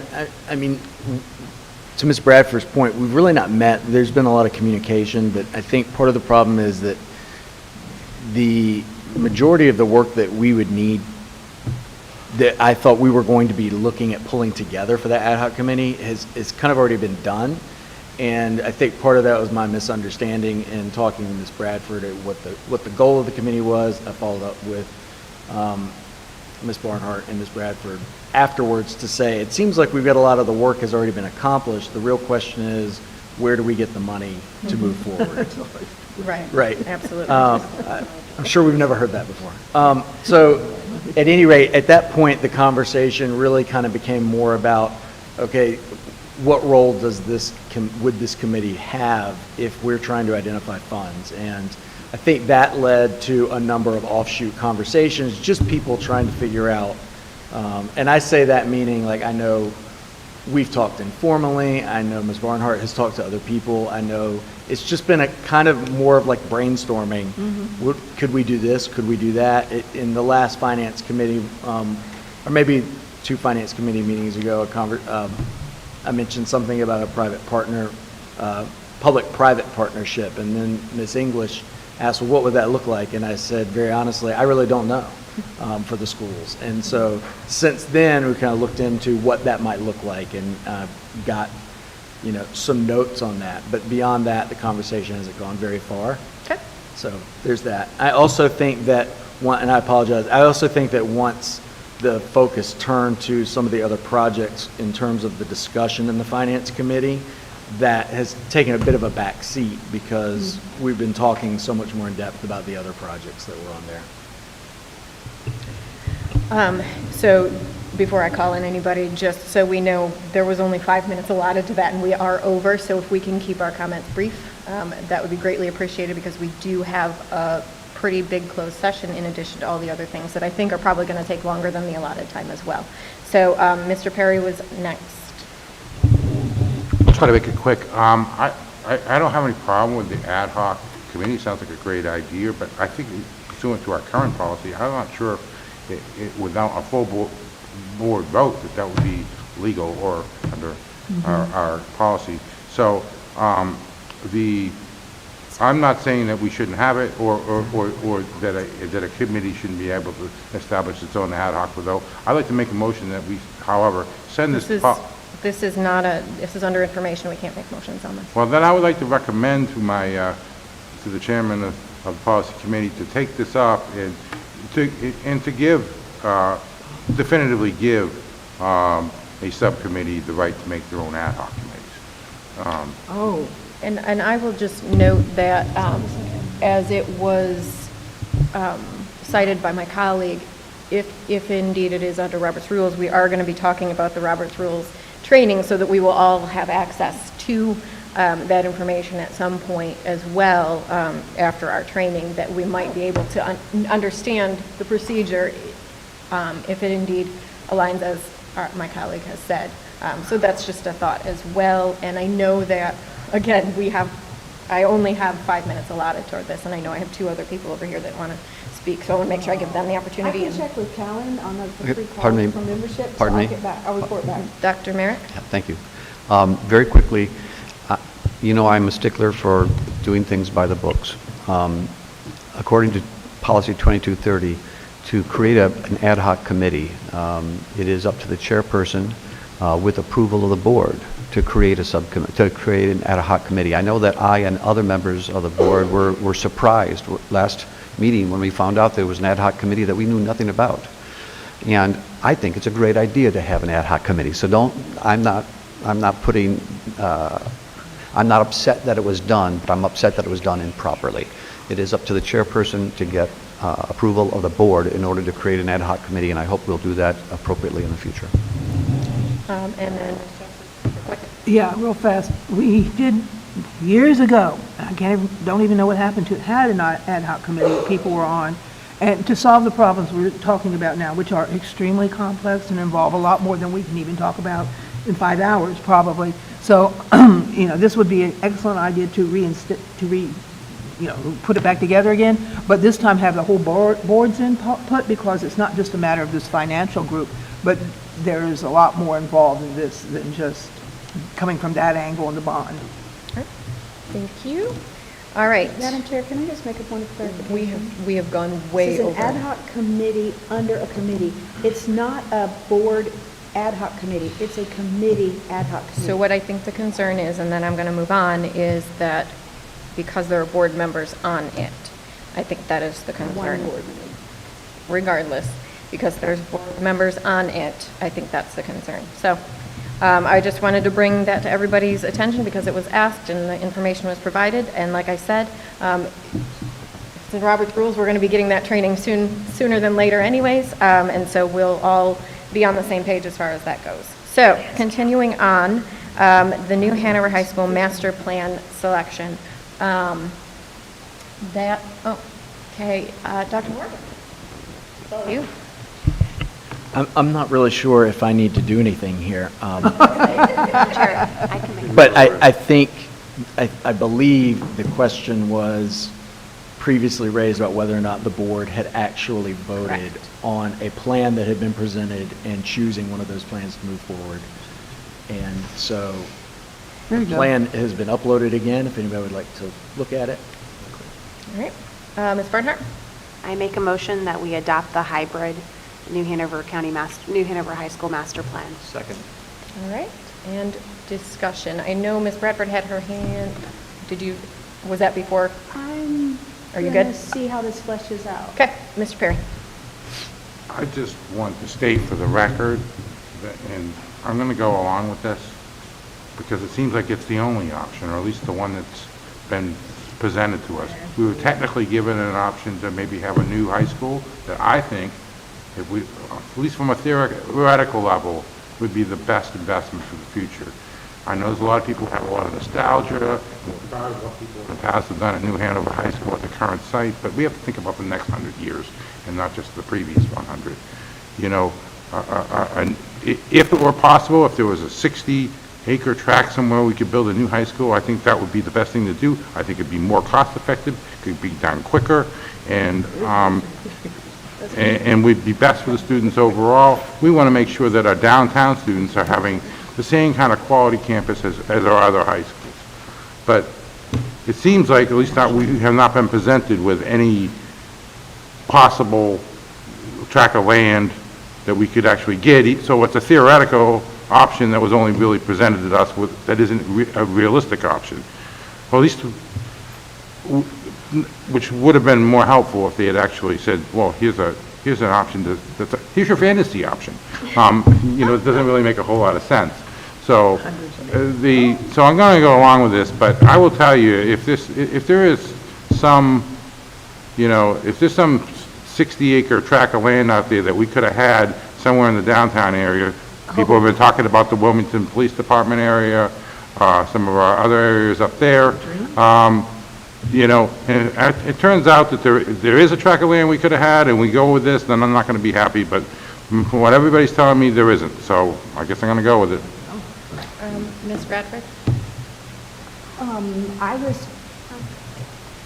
Can I have clarification on the motion, because does that then eliminate what my colleague just addressed? Does that take off the table, find a piece of land that's 70 acres or more, and build a high school from scratch? Is that going to then be off the table from her motion? Does that cover that? I would say yes, because we were presented 3 options. Option 1 was just renovate only, which I do not have a desire to do.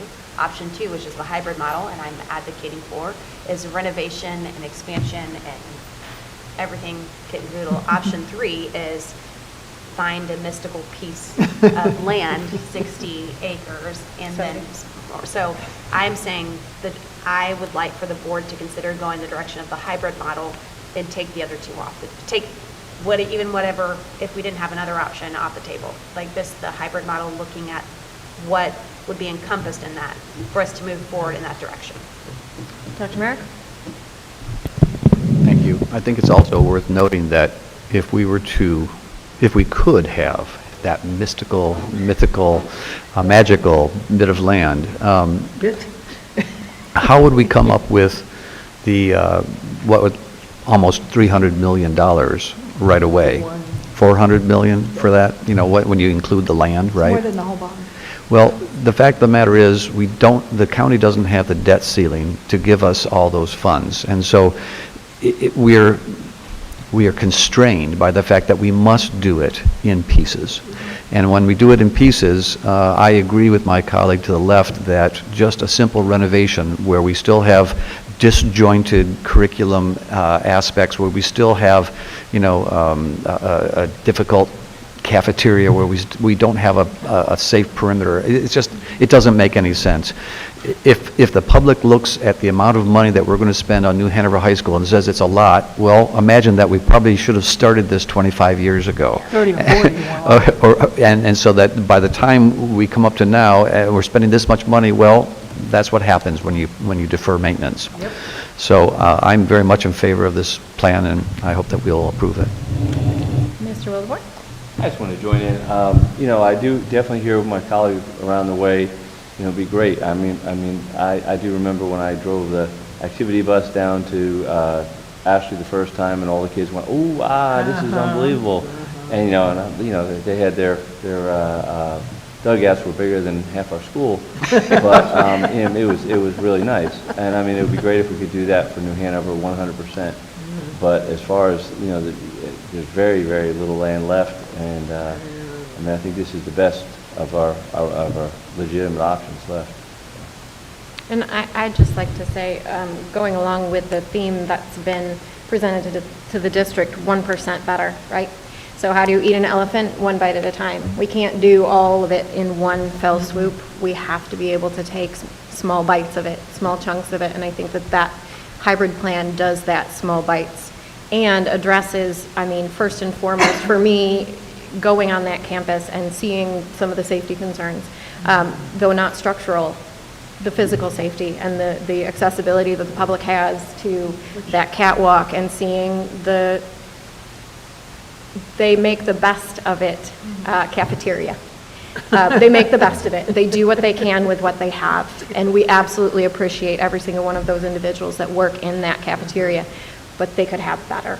And so for me, that hybrid model really leans toward that, and giving our staff and our students in New Hanover just that 1% better every year. And so I'm in support of it as well. As of right now, we have a motion to go with the hybrid the hybrid plan for New Hanover High School. Ms. Bowie, will you call the roll? Dr. Merritt? Yes. Mr. Perry? Yes. Ms. Justice? Yes. Ms. Barnhart? Yes. Ms. Mason? Yes. Ms. Bradford? Yes. And Mr. Wildebohr? Aye. So that passes 7-0. Thank you, board members. Next, we have the Roberts Rules of Order training. Now, I wanted to make sure, because we had multiple options, I wanted to make sure that the board had information regarding cost. What we don't have for some of them is the specifics as far as what's being provided.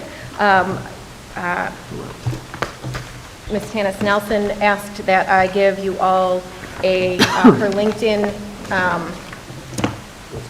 resume, thank you, words, her LinkedIn resume, and so I'm presenting to the board for us to determine which avenue we want to take. Let me pull up, because I have the email, yes, there's a document attached in the agenda. So based off of, there's only, the only person that gave specifics about what they would be providing as far as details was Ms. Tanis Nelson, and she is local. So I kind of wanted to let the board take a peek, and kind of, we can talk through who we would like to go with as a board. We do need to decide this pretty soon because we do need to get it on the books and such. Mr. Wildebohr. Well, I think Ms. Justice and I, or my colleague over there, and I have actually heard Ms. Nelson. I mean, I think very highly of her. She's a very great presenter. There you go. That's the word. I know words. What's in this water? I'm not quite sure. She's literally presenter, but she did an excellent job before. I mean, but you know, looking at the difference in prices, I mean, that's the thing too, is we have to look at, you know, what's most cost effective also. I mean, she's outstanding, but we also want something that's going to give us the, you know, the best bang for our buck all the way around. So, you know, kind of go back and forth on that. Did either of the Carolina's Academic Learning Network, have we heard it from any feedback, or, you know, the NCSBA? I think we've actually had them ourselves before, but have we heard any feedback on, you know, Callan, you know, from any, you know, did he give us any references or anything that said, you know, Pitt County did it and it was wonderful or something? So as far as references go, I don't have references. I do have, I'm looking at the email from NCSBA. It would be Adam Miller from NCSBA who could provide that procedure, parliamentary procedure training to the board. It would be a cost of $3.75 per hour plus mileage at the IRS rate, which is about 70 cents per mile. And so we would have to kind of talk through the details of that. As far as Ms. Nelson goes, I have had conversations with her, and she is willing to work with us cost-wise if need be. Ms. Bradford and then Ms. Justice. I remember an initial conversation with Callan, and there was another school district that had just hired them to do that, and I don't remember what I heard, but if you take the 375 times 3 or 4 hours, you know, and it's got to be probably 3 hours easy. Oh. So in terms of breaking down the cost, Callan's half the price of Nelson, and it looks like Callan might be equal to NCSBA. So from a budgetary standpoint, I'm gonna lean toward Callan. They've been doing monthly free legal seminars that I've been doing, and they're just spot on. So I think the latest and the greatest is going to come that way. I would then ask, what school board did they do? Did they get a recommendation? We could follow up and ask a couple of questions. But from cost percentage and my experience with their training, I'm gonna want to go with them. That's half the cost of the other. Wow. Ms. Justice? This is a politically funded organization. It is a fact. Okay. And that is something we should not be considering. We should have outside groups. I am really surprised that that hasn't been brought up before, because it's a well-known fact that this is funded by the John Locke. So we're going to focus on the training itself. Well, that's the point. If you're concerned about, is there anything as far as the other groups that you would be in favor of? If I don't think you are against that, I understand. Is there anything that you would like to? Well, I don't think it's an appropriate, it shouldn't even be on this list. We're making sure that we're providing all of the options for our board. Well, obviously, the School Board Association is the most experienced because it goes statewide and does an excellent job.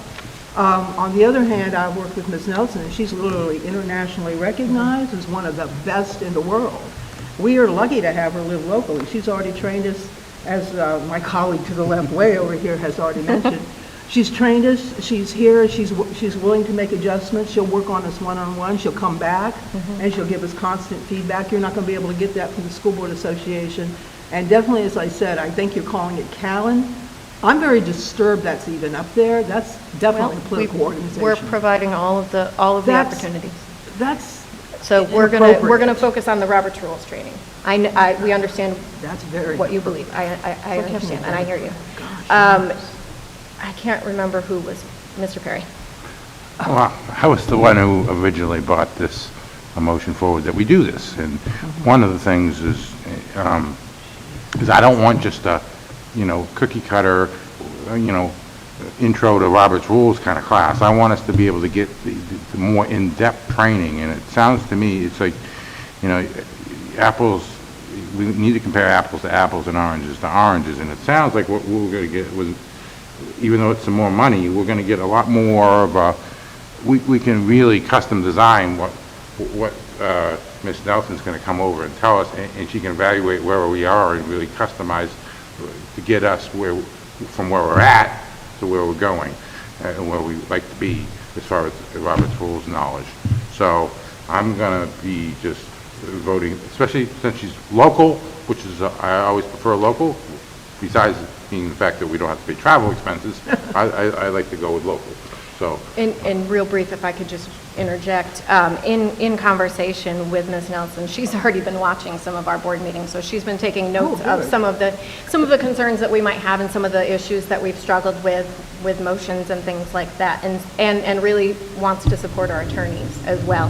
And so that was, she is customizing it to this specific board and providing resources after the fact with support. So just to throw that out there. Dr. Merritt. Thank you, Madam Chair. I think I understand your concern that we're not arguing about politics on this board. And I agree with you. We just heard one of our colleagues say, that they didn't want us to talk about something that was political. And there are some things that are kind of unavoidable, but this is not one of them. Except Robert's Rules is not a political thing. It is not, but any text, any document, any rules are interpreted in a certain way. There are times when I've disagreed with some of our lawyers' interpretations of the rules, and it seemed like, it could go either way, and then you choose how you interpret it. So I do not believe that we, if I said, hey, the ACLU will come in here and do a training for us, I think it would probably ruffle some feathers. So I don't agree that that should be an option for us. But to your point, in terms of what I do want, I think that everything I've heard about Ms. Nelson is really encouraging, and I would vote for that. Ms. Barnhart. Thank you. I appreciate having different options to consider. The reality is we have varying degrees of opinions on this board, and that's not going to change no matter how much training you get from it. I'm just going to be direct here. When we're looking at cost effectiveness, I just did the calculated math of 103 from Raleigh times 7.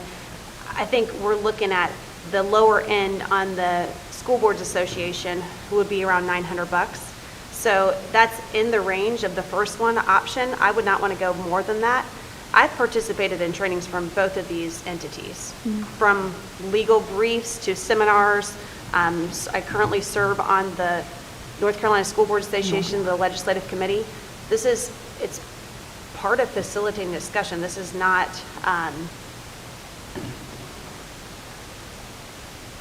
I do not believe that paying more money is going to solve the problems of this board, because we have individuals and ideological differences that are vastly different from one another when it comes to certain ideas. So my recommendation would be to cap out at $900, and if that is amenable to Ms. Nelson, who's locally, then I'm happy to consider. I do not feel like the price that I'm seeing in that range is going to be. But if she is open to that amount, then I will talk about that. But otherwise, I would want to consider $900 for one of these three options, not to exceed that. And where is this training, just for clarification, where is the funding for this coming from? Is that coming from your budget, sir? And do we have a cap on that? No. No. I think this is going to help this board move forward. Money is not the primary issue. Ms. Justice? Well, everything we've heard, it sounds like, if we have Ms. Nelson, it's very tailored to what our needs specifically are, which neither of the other entities would be able to do at the level she can. Another thing is you pay what you get for her. I'm not kidding, she's internationally known. If you know her background, you go, whoa, we're so lucky to have her live in our community. And having gone through the training with her before, she is as thorough as we're talking about, and we do need help. And it's not political, it's just stumbling around trying to figure out sometimes what the heck we're supposed to be doing. Yeah, you saw Robert's rules, the darn book's this thick. Hold on. Right there. Yeah, there you go. And I don't know any of us that have read it cover to cover. Ms. Bradford had her hand up a while ago, and I... Madam Chair, it's pretty much just a point of order. I think in 2023, there was a majority vote of the board to adopt the Carolinas Academic Learning Network as a funded training source for this board. So they have every right to be on consideration here. If board members don't like them, then they need to convince a majority of the board not to keep them as a training source. But we did have a majority vote to add them as a training source. And I think if we ask them for a breakdown, I'm going to agree with my board member next to you saying, cost to me is because, it's more than double.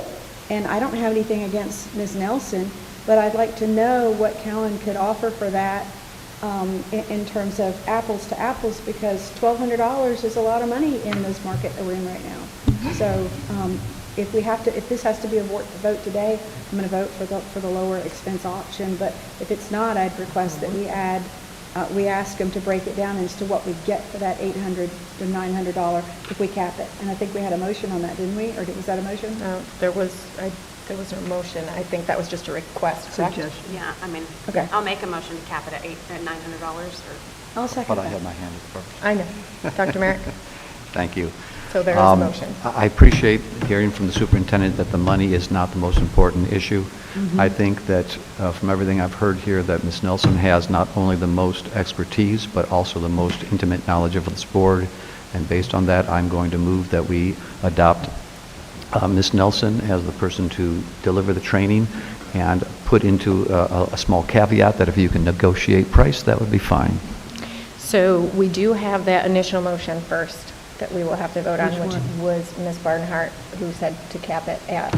That wasn't a motion, That and was- it was she not a did- motion. She didn't know. That was not a motion, it was She a, did it first. I'm the first one to make a motion. Lawyer. Point of order, Madam Chair. She did before you. make a motion. She did before you. And I seconded it. So we'll vote on that one, and then we'll vote on your motion as well.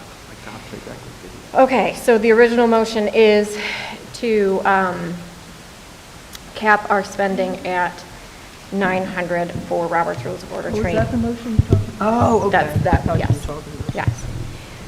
Okay. All right, Ms. Bowie, will you call the roll on that? Ms. Justice? No. Ms. Barnhart? Yes. Ms. Mason? No. Ms. Bradford? Yes. Mr. Wildebohr? Yes. Dr. Merrick? No. And Mr. Perry? No. All right, that motion fails. The next motion is to go with Ms. Nelson and negotiate price. Was that seconded? That I'll was, second it. yes, thank you. Point of clarity. Ms. Barnhart? Is there a number that we're negotiating to? No, there's not. I would be willing to pay the full amount, especially based on expertise and what we've just heard about budget. But I certainly believe in saving money when we can.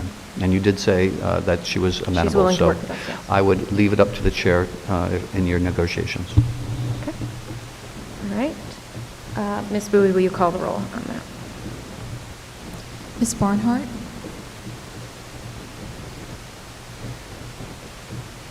No. Ms. Mason? Yes. Ms. Bradford? No. Mr. Wildebohr? Yes. Dr. Merrick? Yes. Mr. Perry? Yes. And Ms. Justice? Yes. That motion carries 5 to 2. Will you just let us know what that total amount's going to be? Yes. I have trust that our chair is going to negotiate a good deal. All right, so we are at almost 2 o'clock, and I did promise that we would have a short break in between this and our policy discussion. So, board members, I'm going to ask that you come back at 2, and there's going to be a brief break. So is it these are the policies we're discussing to vote on now?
if you could come back, please.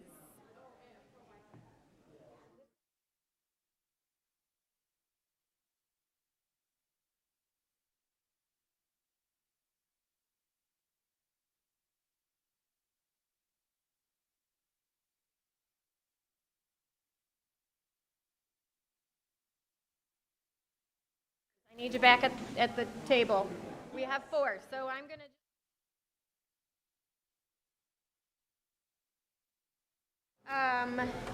What's next? Next up, we have policy 2310.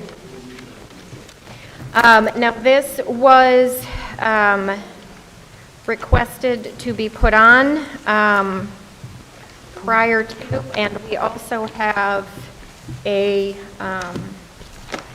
addition that was suggested by another board member to the changes that had already been approved in policy.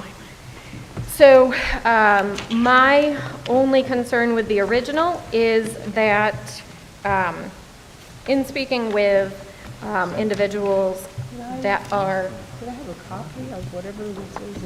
It should be online too. In speaking to, and I'm only speaking to what we voted on in policy right now. In speaking to individuals who are Robert's Rules of Order experts,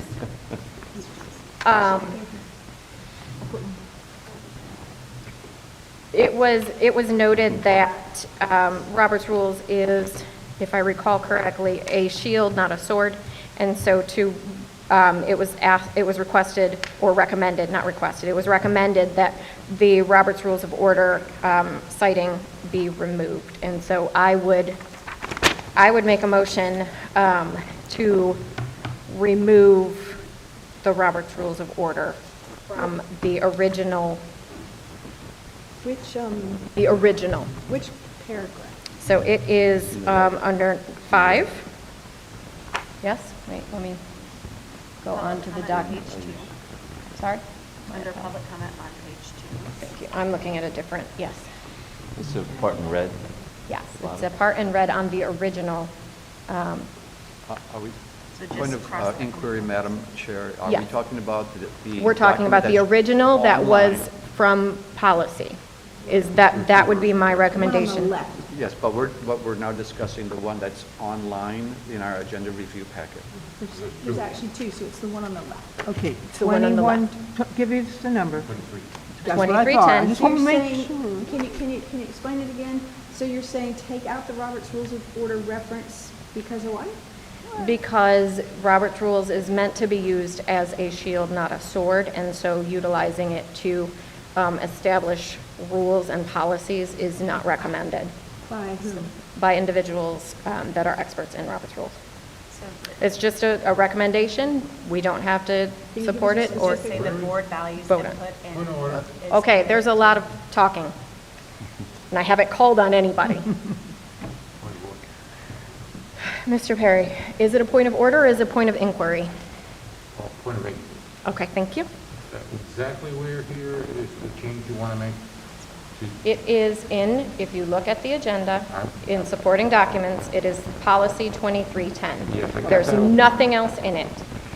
It's Well, what's just the part that policy you wanna- 2310. Yeah. And I'm telling you, if you, hang on, go down to where the red part is. In that, it says the board values community input, that paragraph. And in there, it cites Robert's Rules of Order.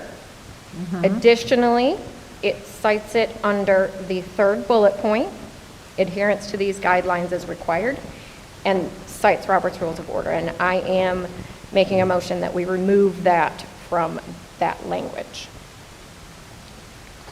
So that whole paragraph for clarification? Nope, Just the citing. Just the, in Just the- accordance with, or? Yes. So in 2 places, or 1? Because it's in the paragraph and then it's in the 3rd bullet point. To both of those locations, Just the Robert's Rules of Order newly revised 12th edition. in both of those sections. That one sentence? May I request you just read what you would like it to say?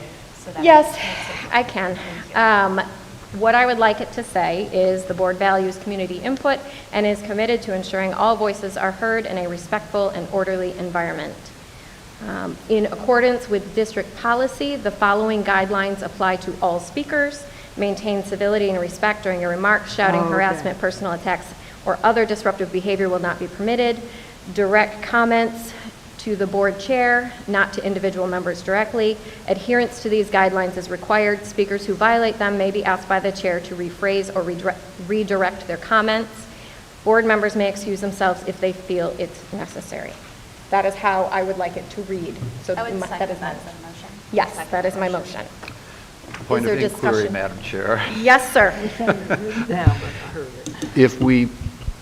Is this motion simply to remove this and then we will vote on whether or not we approve this? Or is this a motion to approve this with the, Just right now, a motion to remove it. okay, and then it's And then still we'll on the discuss table? further, yes. Thank you, ma'am. Mr. Perry? Does taking Robert's rules, the reference to Robert's rules out of this section, in any way affect the ability of a board member to object or make a point of order? No. Okay. And Mr. Blanchard or Mr. Kromke, can you just confirm that that is indeed the case? I believe that to be correct. Okay. Madam Chair. Ms. Bradford and then Ms. Justice? So taking it out of here, even though we don't have the logic of why you want to do it, but we still, as a board in our policies, are using Robert's Rules of Order. It's still codified in there in another policy. Okay. Yeah. All right. Well, that's what I was Ms. I'm Justice? saying, same thing. It's just redundant to have it there twice, is what you were saying, right? No, it was recommended by a couple of individuals, actually, who are experts in Robert's Rules. In the conversations that I've had for the trainings, they recommended that be removed because Robert's Rules is a shield and a structure, not a sword. But it still would be redundant, even if, I'm just adding Yes, that it would also part. be Yeah, redundant. Yeah, yes. no, I agree with you. Yes, ma'am. Yes, ma'am. It's a shield and what? Not a sword? I like that. So look at that. And I'm hoping I'm saying that correctly. So there is a motion to amend this policy to remove both of those citings of Robert's Rules of Order. And that was seconded. So I'm going to wait for Ms. Bowie to get back to the table. And I'm going to have you call the roll for that. Mr. Wildebohr? Sure. Ms. Bradford? Sure. Ms. Mason? Yes. Ms. Barnhart? Yes. Ms. Justice? Yes. Mr. Perry? Yes. And Dr. Merritt? Yes. All right, that passes 7-0. Now, we do have an additional, one of our colleagues has submitted some additional statements, so I want to give her the opportunity to explain what she has put before us. So, Ms. Bradford, could you go into some detail? This is the one on the right, if you're online in that, and if not, you should each have a printed copy of this in front of you. I emailed it to you earlier in the week as well. And so obviously, regular red language we just dealt with, so that's off the table, but the bold red font is a new addition, and it's basically setting out, now actually there's a couple things. If you look at number 3, board members will not respond to individuals who address the board except to request clarification points made by the presenter. In this, I'm making a motion to adopt this. I would strike except to request clarification of points made by the presenter. It's not something historically that we have done. We did it last meeting, but we've allowed only 60 minutes for call to audience. So if we have 3 call to audience members who speak and then we tie up 15 or 20 minutes with questions from the board to that person, then we short the people at the end of the list. That's the only reason that I'm bringing it up. It could become a stumbling block for us to get everybody who signed up for call to audience through if we start engaging them from the board. Then number 5 is simply, number 5 is just moved lower down. It's not taking it out, it's just moving it down. That policy didn't have a lot of, 1, 2, 3, 4, 5, 6, A, B, C, D, whatever And so I tried to clean it up a little bit. Obviously, the Roberts Rules of Order there have now been struck in number 5. So number 6 is new language. Number 7 corrects the general statute because it was wrong.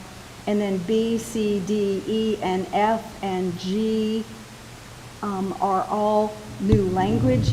It came from conversations with the sheriff. And the board attorneys can attest to these are the things that he said that that law enforcement could do or could not do, and it codifies it so that we don't have any more misunderstandings in the middle of the heat of moment of what law enforcement may or not be able to do at the moment where we may have to call on them and need them.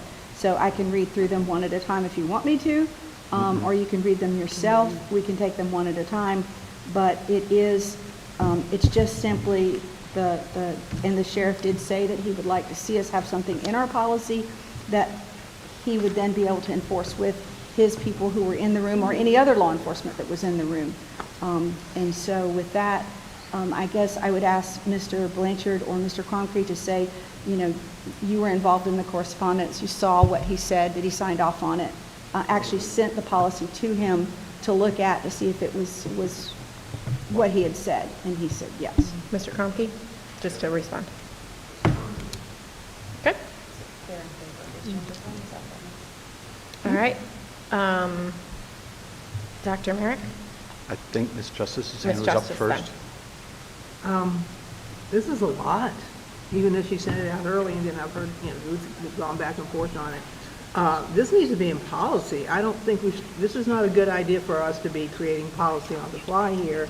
We've already run into problems with this before in the past, doing it during actual agenda meetings or board meetings. So I make a motion that we take this and put it into policy where we can really discuss it thoroughly and look at the meat of what's going on, and then bring it back, make it easier for everybody, and be very wise use of our time, too. I'm going to pause you because I do know that Ms. Bradford did make the motion initially, but I don't know if there was an opportunity for anybody to second it, because you had made the motion to approve this. I did say it would be a motion. Right. And I would You point said out that I I make a did this motion. at the direction of the policy chair. He asked me to reach out and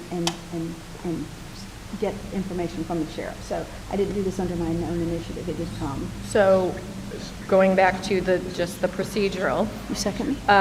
There was a motion made. Is there a second to the original motion? Because there was a motion, and I don't think there was an opportunity for that, if that is. Is there a second? Okay.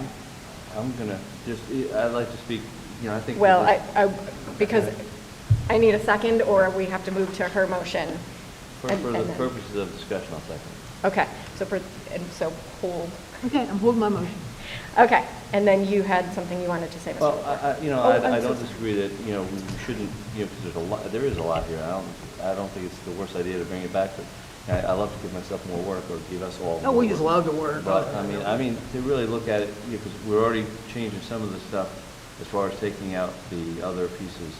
So, I mean, I think maybe the policy committee could bring it together, look it over, and then make full recommendation back to the whole board. So I think overall, that would not be a bad idea.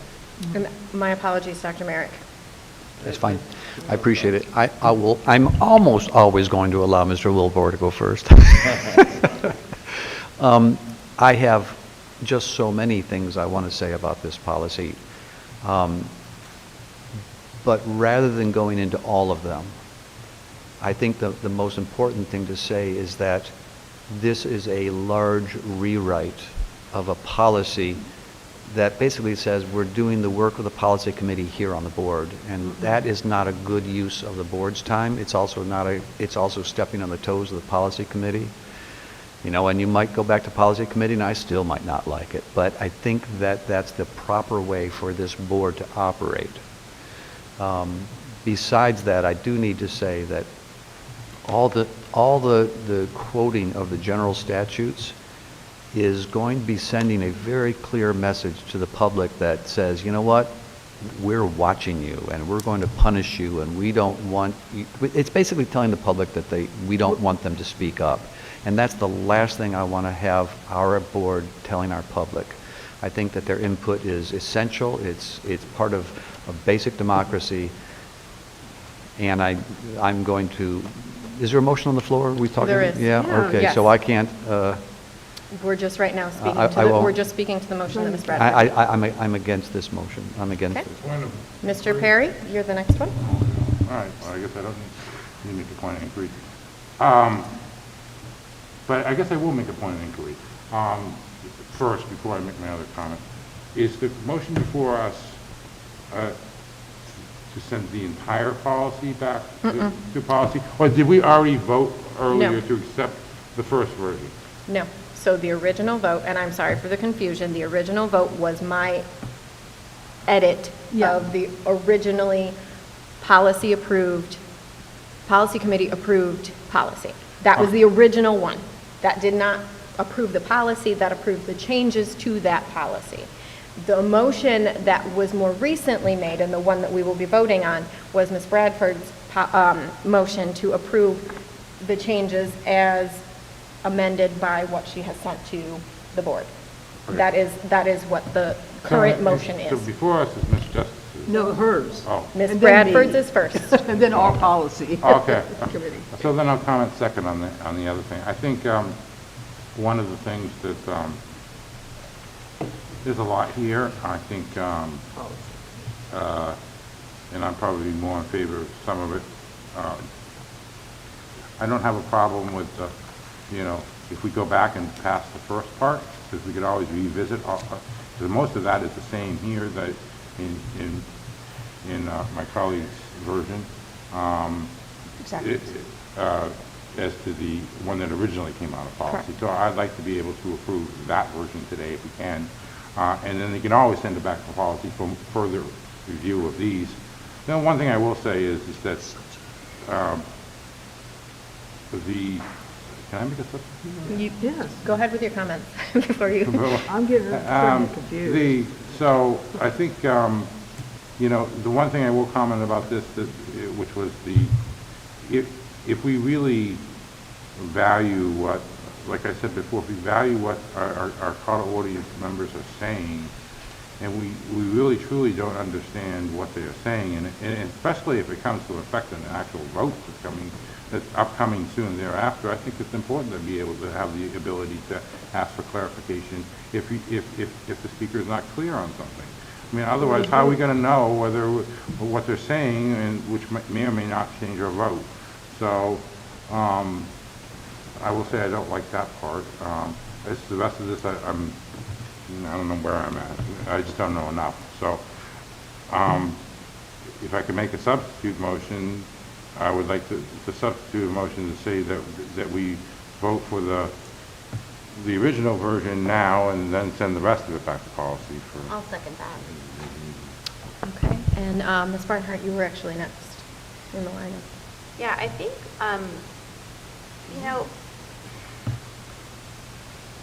there's been a lot that's going on in this world. I'm not going to sugarcoat it. A lot of sadness coming out of Southport just a few days ago. To maintain civility and respect is the idea that we're discussing here. And there's been opportunities, and we can't share about everything that happens in our school district, but there is a set of expectations that we expect of our staff and of the people who are fostering relationships with our students. And so to outline what the expectation is not targeting anything. And I heard the same argument whenever there was a discussion about accountability in board members, to say, what is the expectation of what can we actually do when there's an issue that we need to openly address, because that's what we have to do on the open dais whenever we address things. And we didn't pass it 2.5 years ago, but then we just passed it a month ago, because all of a sudden it wasn't, or not a month ago, a couple months ago, because it wasn't less of an issue. It didn't change what the expectations are. It's just, at the time, whenever it was being presented as a policy, it was like, oh, there's this stigma that it's going to say that it says this is the expectations. So rather than have interpretation of like, well, what does that mean? No, there should be civility and respect in discourse. We want to hear from our public. It does not need to be done in a way that you're shouting harassing, making personal attacks. That's what we're discussing here, to say that that's not allowed. And when a presenter comes up and engages in that, there are guidelines that our chair is going to follow to make them stop. And if they don't stop, then there will be consequences. That's what we're saying here. We want to engage the public in a civil, respectful way. So I agree, and I seconded my colleagues. We just passed of the amendment to strike the Roberts rules from that, but then to look at what the policy committee has said to do. I support that. A lot of that is echoed in this updated version. I'm not necessarily saying I disagree with what is being said. I do think it is fair for the policy committee to have an open discussion about that prior to bringing it to the board. But I do think it's important before we go to our meeting Tuesday night that we pass this policy that outlines what civil discourse and respect looks like at our board meetings. Ms. Justice? I'm honestly getting confused. There's too much information flying around about what is and what we're supposed to be doing. President. I understood what you said, but on the other hand, I got a little confused listening to her. And at this point, I think it needs to just take this. I would love to go ahead and vote on what we already did in policy. That's what. That's the substitute motion. That's the substitute motion. But, okay, as I said, it's getting a little crazy here. So would you like some clarity? The clarity, and what you already brought two changes that weren't even connected with this. I'm just saying that, this is getting confusing.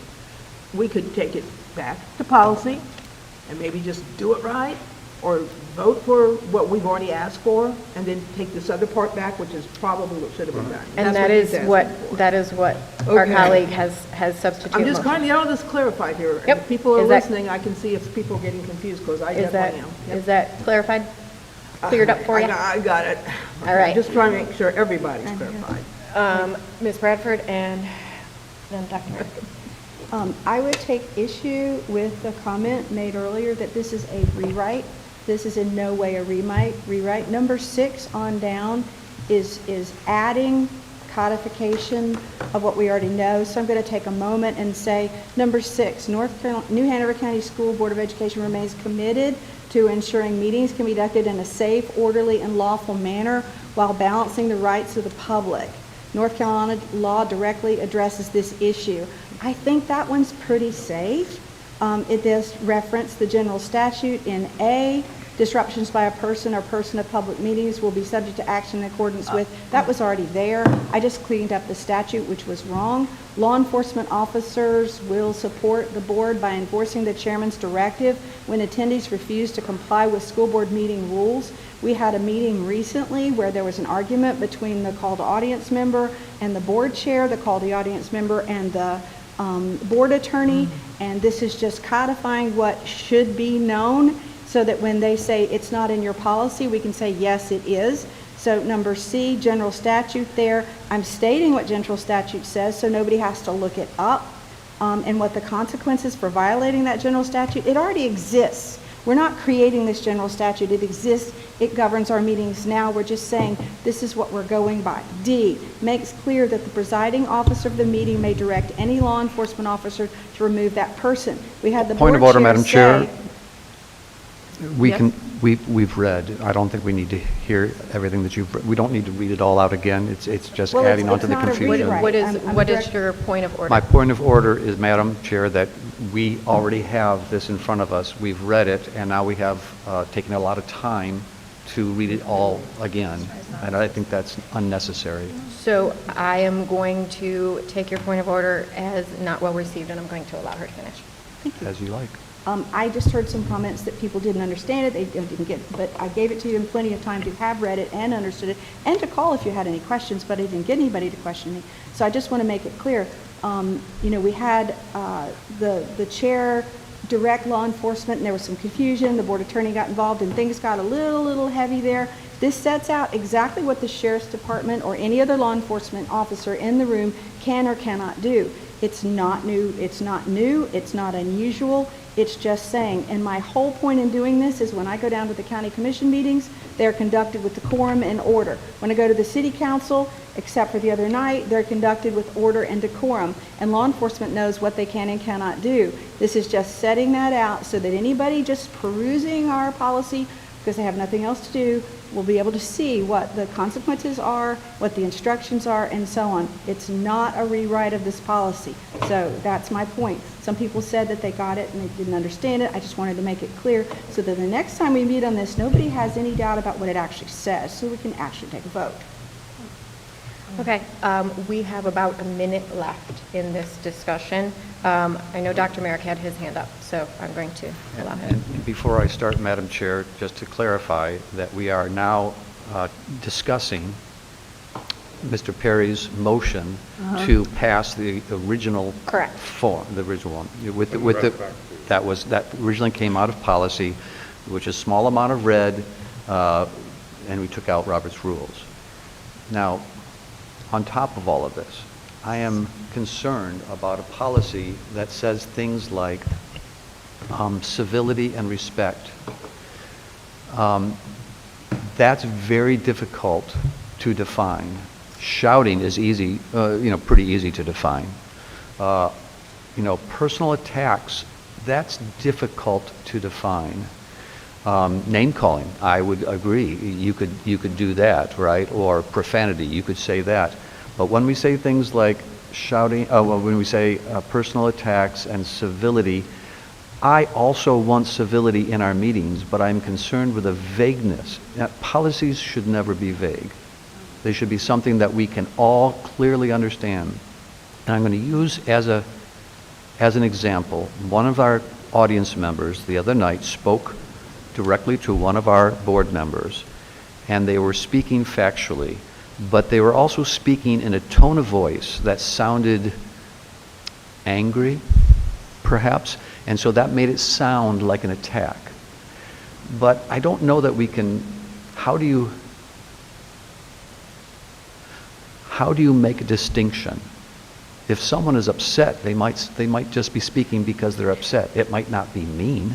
It might not be an attack, but they're concerned and upset. And then it just becomes now that someone has to interpret and make that choice. Oh, I think that was an attack. No, I think that was factual. That's hard to do. So I think that I would like to see this go back to policy and put in as much clarification about, is it obscenity? Is it shouting?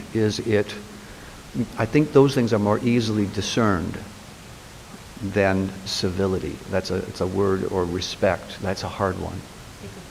So I am, because everybody has had the opportunity to speak, I am going to move forward with voting on the substitute motion, which is to adopt the original edits and move the remaining edits to policy. Ms. Bowie, will you call the roll? Mr. Pulliboy? Sure. Ms. Bradford? Sure. Ms. Mason? Yes. Ms. Barnhart? Okay. Ms. Justice? Yes. Mr. Perry? Okey dokey. See you later. And Dr. Merrick? Nah. You didn't be difficult. Was that a yes? That's a nah. What is that, though? A nah is a no. Okay, thank you. Clarifying. All right, that passes 6 to Get that back. 1. Continuing on, we have the board attorney policy. We've had that one kicked down the road for several months, and so we at the last meeting said we wanted to do it for the agenda review. So I'm going to turn it over actually to Mr. Wildebohr because he is the policy chair. So I'm going to turn it over to him, and he can take the reins on this one. First off, I gotta tell you, I haven't left at a board meeting in a long time, so thank you all for that. That was good.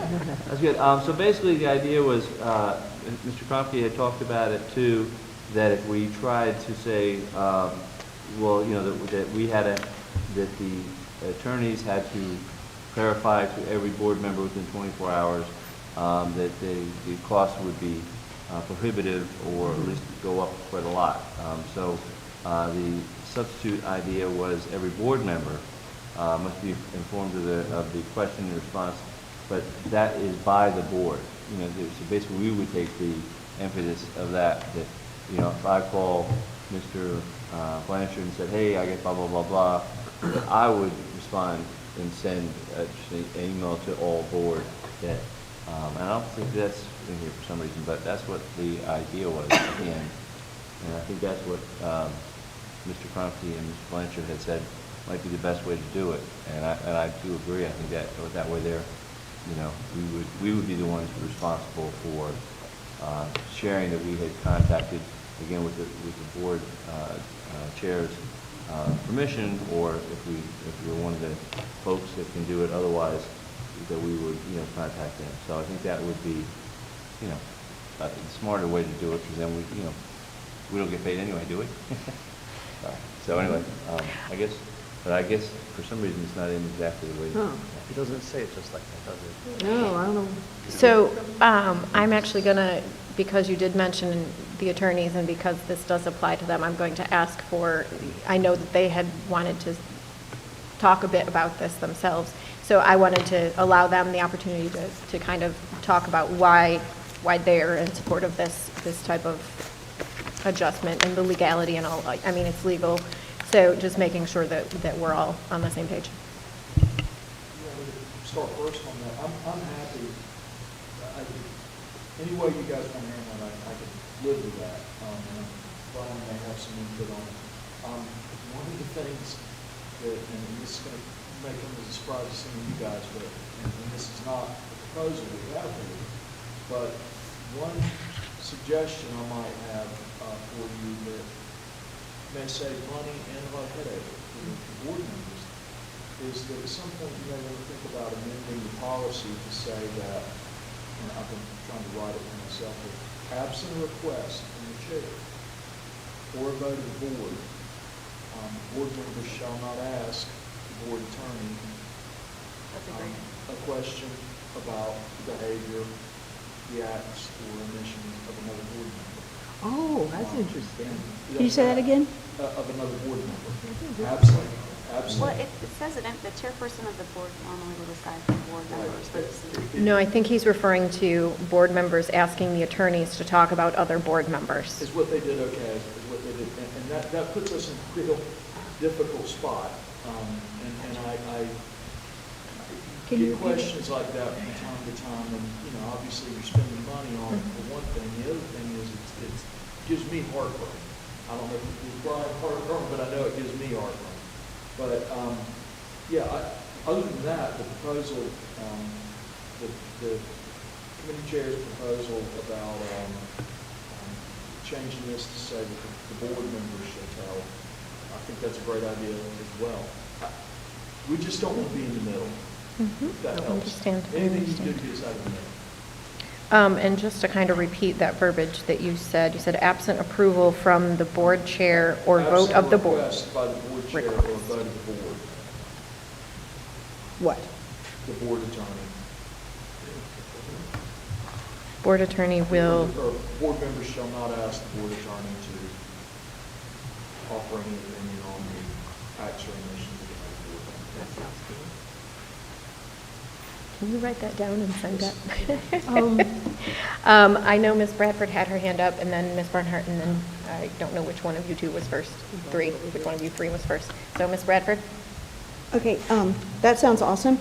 And to go along with that, I had made a recommendation that we split paragraph 3 and divide all that up, 3 into 4, to put in a new paragraph. And I have, for over 2 months now, been asking that we insert the language that says, and you have a printed copy of this in front of you, and we've been doing this since August. So board members do not have the authority to request board attorneys draft policies, resolutions, or any legal documents without first obtaining approval of the chair of the school board or chair of the respective committee which the document is in connection with.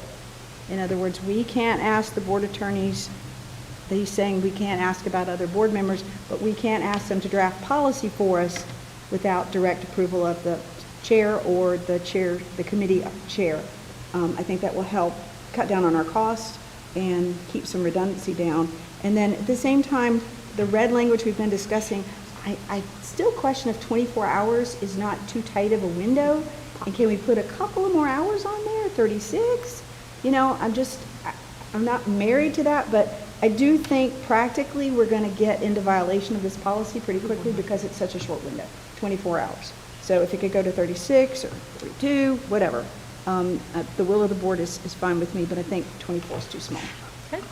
So I would move to add that language that I just read as we consider the absence of board chair or board chair that the attorney recommended.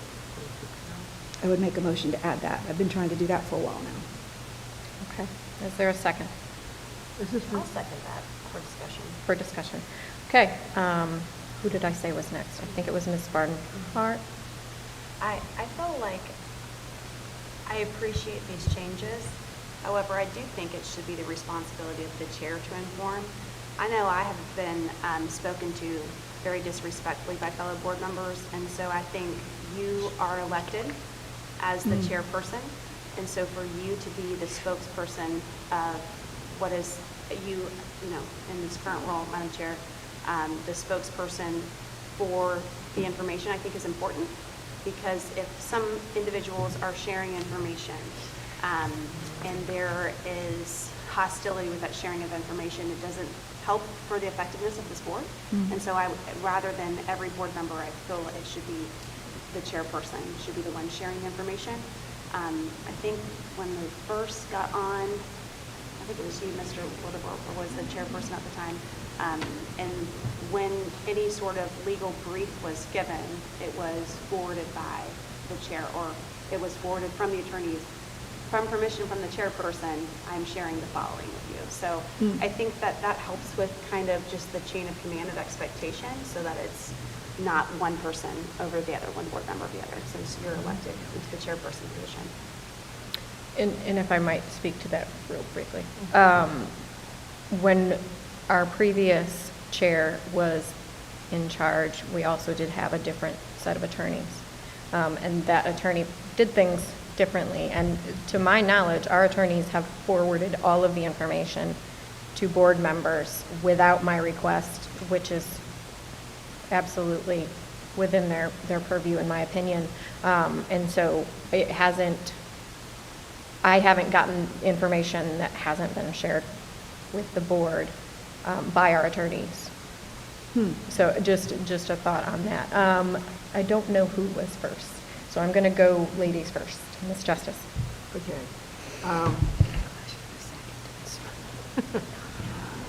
I was thinking along the lines of what we do when we speak to the media. Just send out a general email. I talked to the attorney about this, and this. But then you brought up the fact about what would be the results of the conversation, and you know what the attorneys would decide, or what the, you know, not just what the topic was, but the decision. So then it gets a little more detailed. And for each one of us individually to do that, we're not the attorneys, and we're not probably very good at doing it properly, so we might miss something. That would be possibly then either somebody that would be the focal point of that, possibly the chair, or leave it as the way we are now. You said it was working good? Did you feel it was now? So I would say if we want to put it in policy, will of the board is fine. And I absolutely understand. I was just stating what the current practice was and as compared to previous. And I think that if it's in policy, then 10 years down the road, if there is different legal representation, that it's still in policy that this is how things are done. And I don't think that's unreasonable. Oh, no. As far as, but current practice, I just wanted to share what current practice was. And it's working. You say current practice is working. To my understanding, if people don't feel that way, then that's something that we do need to address. But Seems to be performing quite well. I mean, that's cheap. so I just, like I said, will of the board, I'm fine with whatever additions or subtractions we want to make. It isn't unreasonable. I'm going to just go straight down. So, Mr. Perry. So I think, you know, there is some benefit for individual board members to be talking with short conversations for advice with our attorneys. I think we should be able to do that. And we don't want to necessarily, you know, we don't need our chair necessarily to, be this guardian over our attorneys. Because sometimes we have legitimate reasons that have nothing to do with another board member, but like, I know I've investigated policy things that I'm in policy committee where I wanted to ask some questions of our attorneys before as I'm drawing up a thing. I don't want to have to make, oh, Pete, can you relay this message to that guy? I mean, because sometimes I've been assigned when we're going through all those DEI and gender identity policies earlier this year, there was a whole batch of them, and me and Pete decided we were going to kind of split them up, and I'll do this half, you do that half, so. What happened to me? I'm sorry, you have to talk to Pete on that one. But anyway. I feel left out. But anyway, I mean, I think, I try not to, abuse, by calling them every 2 seconds of the day. But I mean, occasionally, we do. So, I mean, I'm not opposed to what, what Mr. Blanchard said, something like that in regards to, don't be having conversations about other board members. But I think sometimes we have legitimate things about what we're working on in our proposals that we need our attorney's advice. And I would just ask that Mr. Wildeboer, I think you're correct, that the language here doesn't really state that it comes, that it's the board member themselves that has to, is responsible for disclosing it. I mean, can you make a motion with that amendment in there? Because it sounds like it was left out. There was already a motion made at this point. Madam Chair? And I do want to make sure the motion was made that you had made. Yeah, and I would like to amend that motion at this point. Can I have Dr. Merrick speak first and then?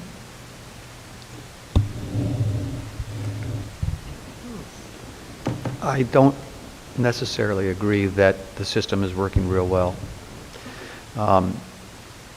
For instance, while we're talking about not going directly to the board, my colleague across the way had just told us that they went to the board to make sure that these legal things on the 2310 were all accurate. But I never heard back from anybody that had happened. I do think we have to have a reporting that it has to happen. Whether we take it through the board chair and put more stuff on your plate, I'm not so sure, madam, but I think that even if a system is working now, I agree with you that we have to have it codified, because we're going to have a different chair someday. We're going to have different lawyers someday. I think the one thing I was concerned that I spoke with you about yesterday is that if there is a problem with the chair, I mean, God forbid, it does happen, then be it the vice chair or someone else on the board should be able to find a way to go to the board to say, hey, I've wanted to come to you. The chair has blocked my ability to come to you, and I'm concerned about the legalities, this, that, and the other, right? We have to put something in here to protect board members' ability to call out the chair. If you're going to be that strong of a gatekeeper, then we need to have something. Okay. Ms. Bradford? I could use some more clarification on that. I don't know what that has to do with the board attorney right now, but the motion I had made was 3 or 4 things. Split the paragraph into 2 to make it more readable, paragraph 3 and paragraph 4. Add the language that I have given you about board members don't have the authority to request board attorneys to draft policies. I did not ask them to draft a policy, resolutions or any legal documents. I didn't do that, and it did notify you. But anyway, that one plus what Mr. Blanchard had said, and I am going to then ask that we strike this part that's in red in front of us. Every board member must be informed of the question and response within 24 hours prior to. I'm gonna add that. I'm gonna modify what I said to strike that, because I think it's too binding. I think we'll immediately start violating it. If there's another language to substitute, I'm willing to look at that. Based on your comments, I'm not sure where your aptitude is other than the one we just heard. I'm not even sure who proposed that in the beginning, but the 24-hour requirement and board member must do it. We've heard some conversation about it would be the chair, whatever. So I need clarification on that. In the meantime, I'm going to amend to strike that part. That's my motion. Oh, okay. And is there a second to that? Okay, there is No second to that. Okay, so we go back to the other one. All right. So we are currently at time, and here is what I am going to say. There are a lot of these additions. There's the addition that the attorney just requested that we add. It is really difficult for me. Mr. Osborne, my colleague knows where I'm going with it. It is really difficult for me to approve it without seeing it all together. And I know we've kicked it down the road. I don't want to keep kicking it down the road, but I do want to make sure that we know exactly what we're voting for. And so I'm going to make a substitute motion to send it back to policy to make these changes. Send this to Pete, since I think he needs it. Okay. All right. Give Because Pete more to do. we are at time, I made that substitute motion to send this back to policy. He seconded. And it was seconded. So, This board moves at we lightning have speed. passed our time, so I am just going to move forward with the vote on that. Ms. Bowie, call the roll. Sure, why not? Ms. Bradford? Yes. Ms. Mason? Yes. Ms. Barnhart? Yes. Ms. Justice? And this is sending it back to policy, Yes. correct? Yes. Mr. Perry? And Yes. there's that one, Mr. Kitchen. Dr. Merrick? Yes. And Mr. Wilkor? Sure. That passes I knew 7 one of the to days. 0. What does that mean? Is that a yes or a no? Thank you. All right. Definitely maybe. Next up, I will entertain a motion to go into closed session pursuant to General Statute 143-318.11C for the following purposes: to prevent the disclosure of information that is privileged or confidential pursuant to General Statute 115C-402 and not considered a public record within the meaning of Chapter 132 of the General Statutes; to prevent the disclosure of student records rendered confidential under family educational rights; to consult with an attorney in order to preserve the attorney-client privilege between the attorney and the board; and to consider the qualifications, competence, performance, character, fitness, conditions of appointment, or conditions of initial employment of an individual employed or considered for employment with the school system, or to hear or investigate a complaint, charge, or grievance by or against any individual employee. Do I hear such a motion? So moved. Is there a second? All those in favor signify by saying aye. Aye. Aye. That's so. Opposed? We're not a 7 to We are enclosed.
That doesn't work, Julie, because don't they have to come here for depositions and things when it goes ugly?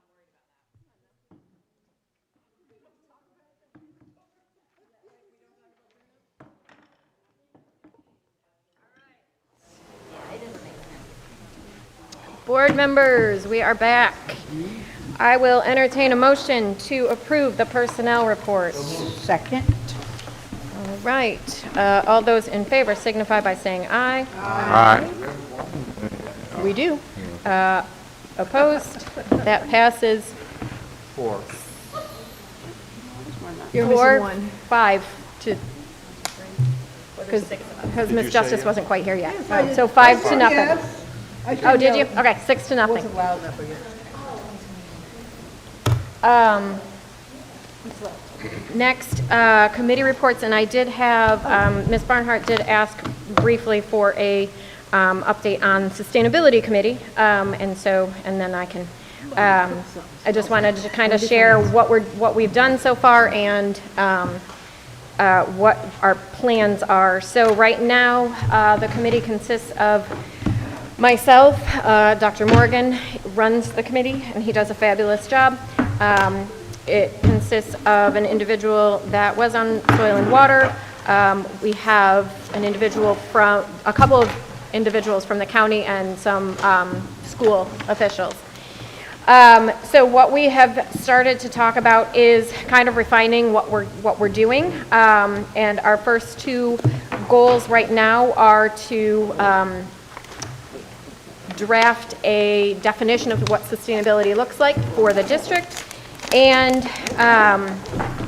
the other one, I'm scanning down, sorry, is to, we've got a lot. We had several goals, and so the first one was that. The second one was to develop an audit. And we're right now developing a questionnaire of sorts to send out to the different schools to see where they are as far as garbage to gardens, to see where they are as far as if they have any gardens themselves, if they recycle, if they have any teams that do those things, what kinds of, I can't remember if we did what kinds of pesticides. That was on the list, but I'm not sure if we have that listed. But what we're doing right now is developing that survey to send out to schools to find out what we do have and then to work forward from there. We would like to talk about more curriculum type things, so we'll probably be bringing some things to our wonderful Dr. Hamilton. But that's where we're at right now, and just having a lot of great discussions about the resources that we have available for our kids, in addition to Garbage to Gardens and some of the other programs that are available to our district, that we can make it a much healthier environment. And yeah, so that is where we're at with that. I want to say, I saw something on TV last night in regards to actually like seaweed growing and how it's so beneficial. Yes, it is. Getting rid of Yum. excess CO2. And it's so nutrient rich. Yeah. My pen. I think there's lots of amazing already established programs that we're starting to look at, and I think that if that's one that we can utilize, I think that that's something that we should look into as well. Ms. Bradford, did you have commentary? I have 2 committee reports, and I think that's where, I've been remiss every month in giving a committee report on finance, capital, and bond. But at the same time, we met for the first meeting of the calendar committee, and Dr. Hamilton is just amazed at how well she ran that meeting, how efficient it was, and to the point we got to versus the years in the past, it was just exceptionally well done, how she divided us up into groups and whatever. And so we are so far ahead of where we've been in the past, and I look forward to that one not being what it's been in the past. And basically everybody on that committee, and it's huge, they're all in agreement, pretty much. Finance, capital, and bond will meet after our board meeting, and they will then vote again. So what happens at our next board meeting will affect capital, which is right after that. And yeah, so y'all are welcome to come. All right, and with that, I will entertain a motion to adjourn. Yeah. Do I have a second? Second. There we go. All those in favor signify by saying aye. Aye. Any opposed? Yes. That passes 6 to 1. We are adjourned.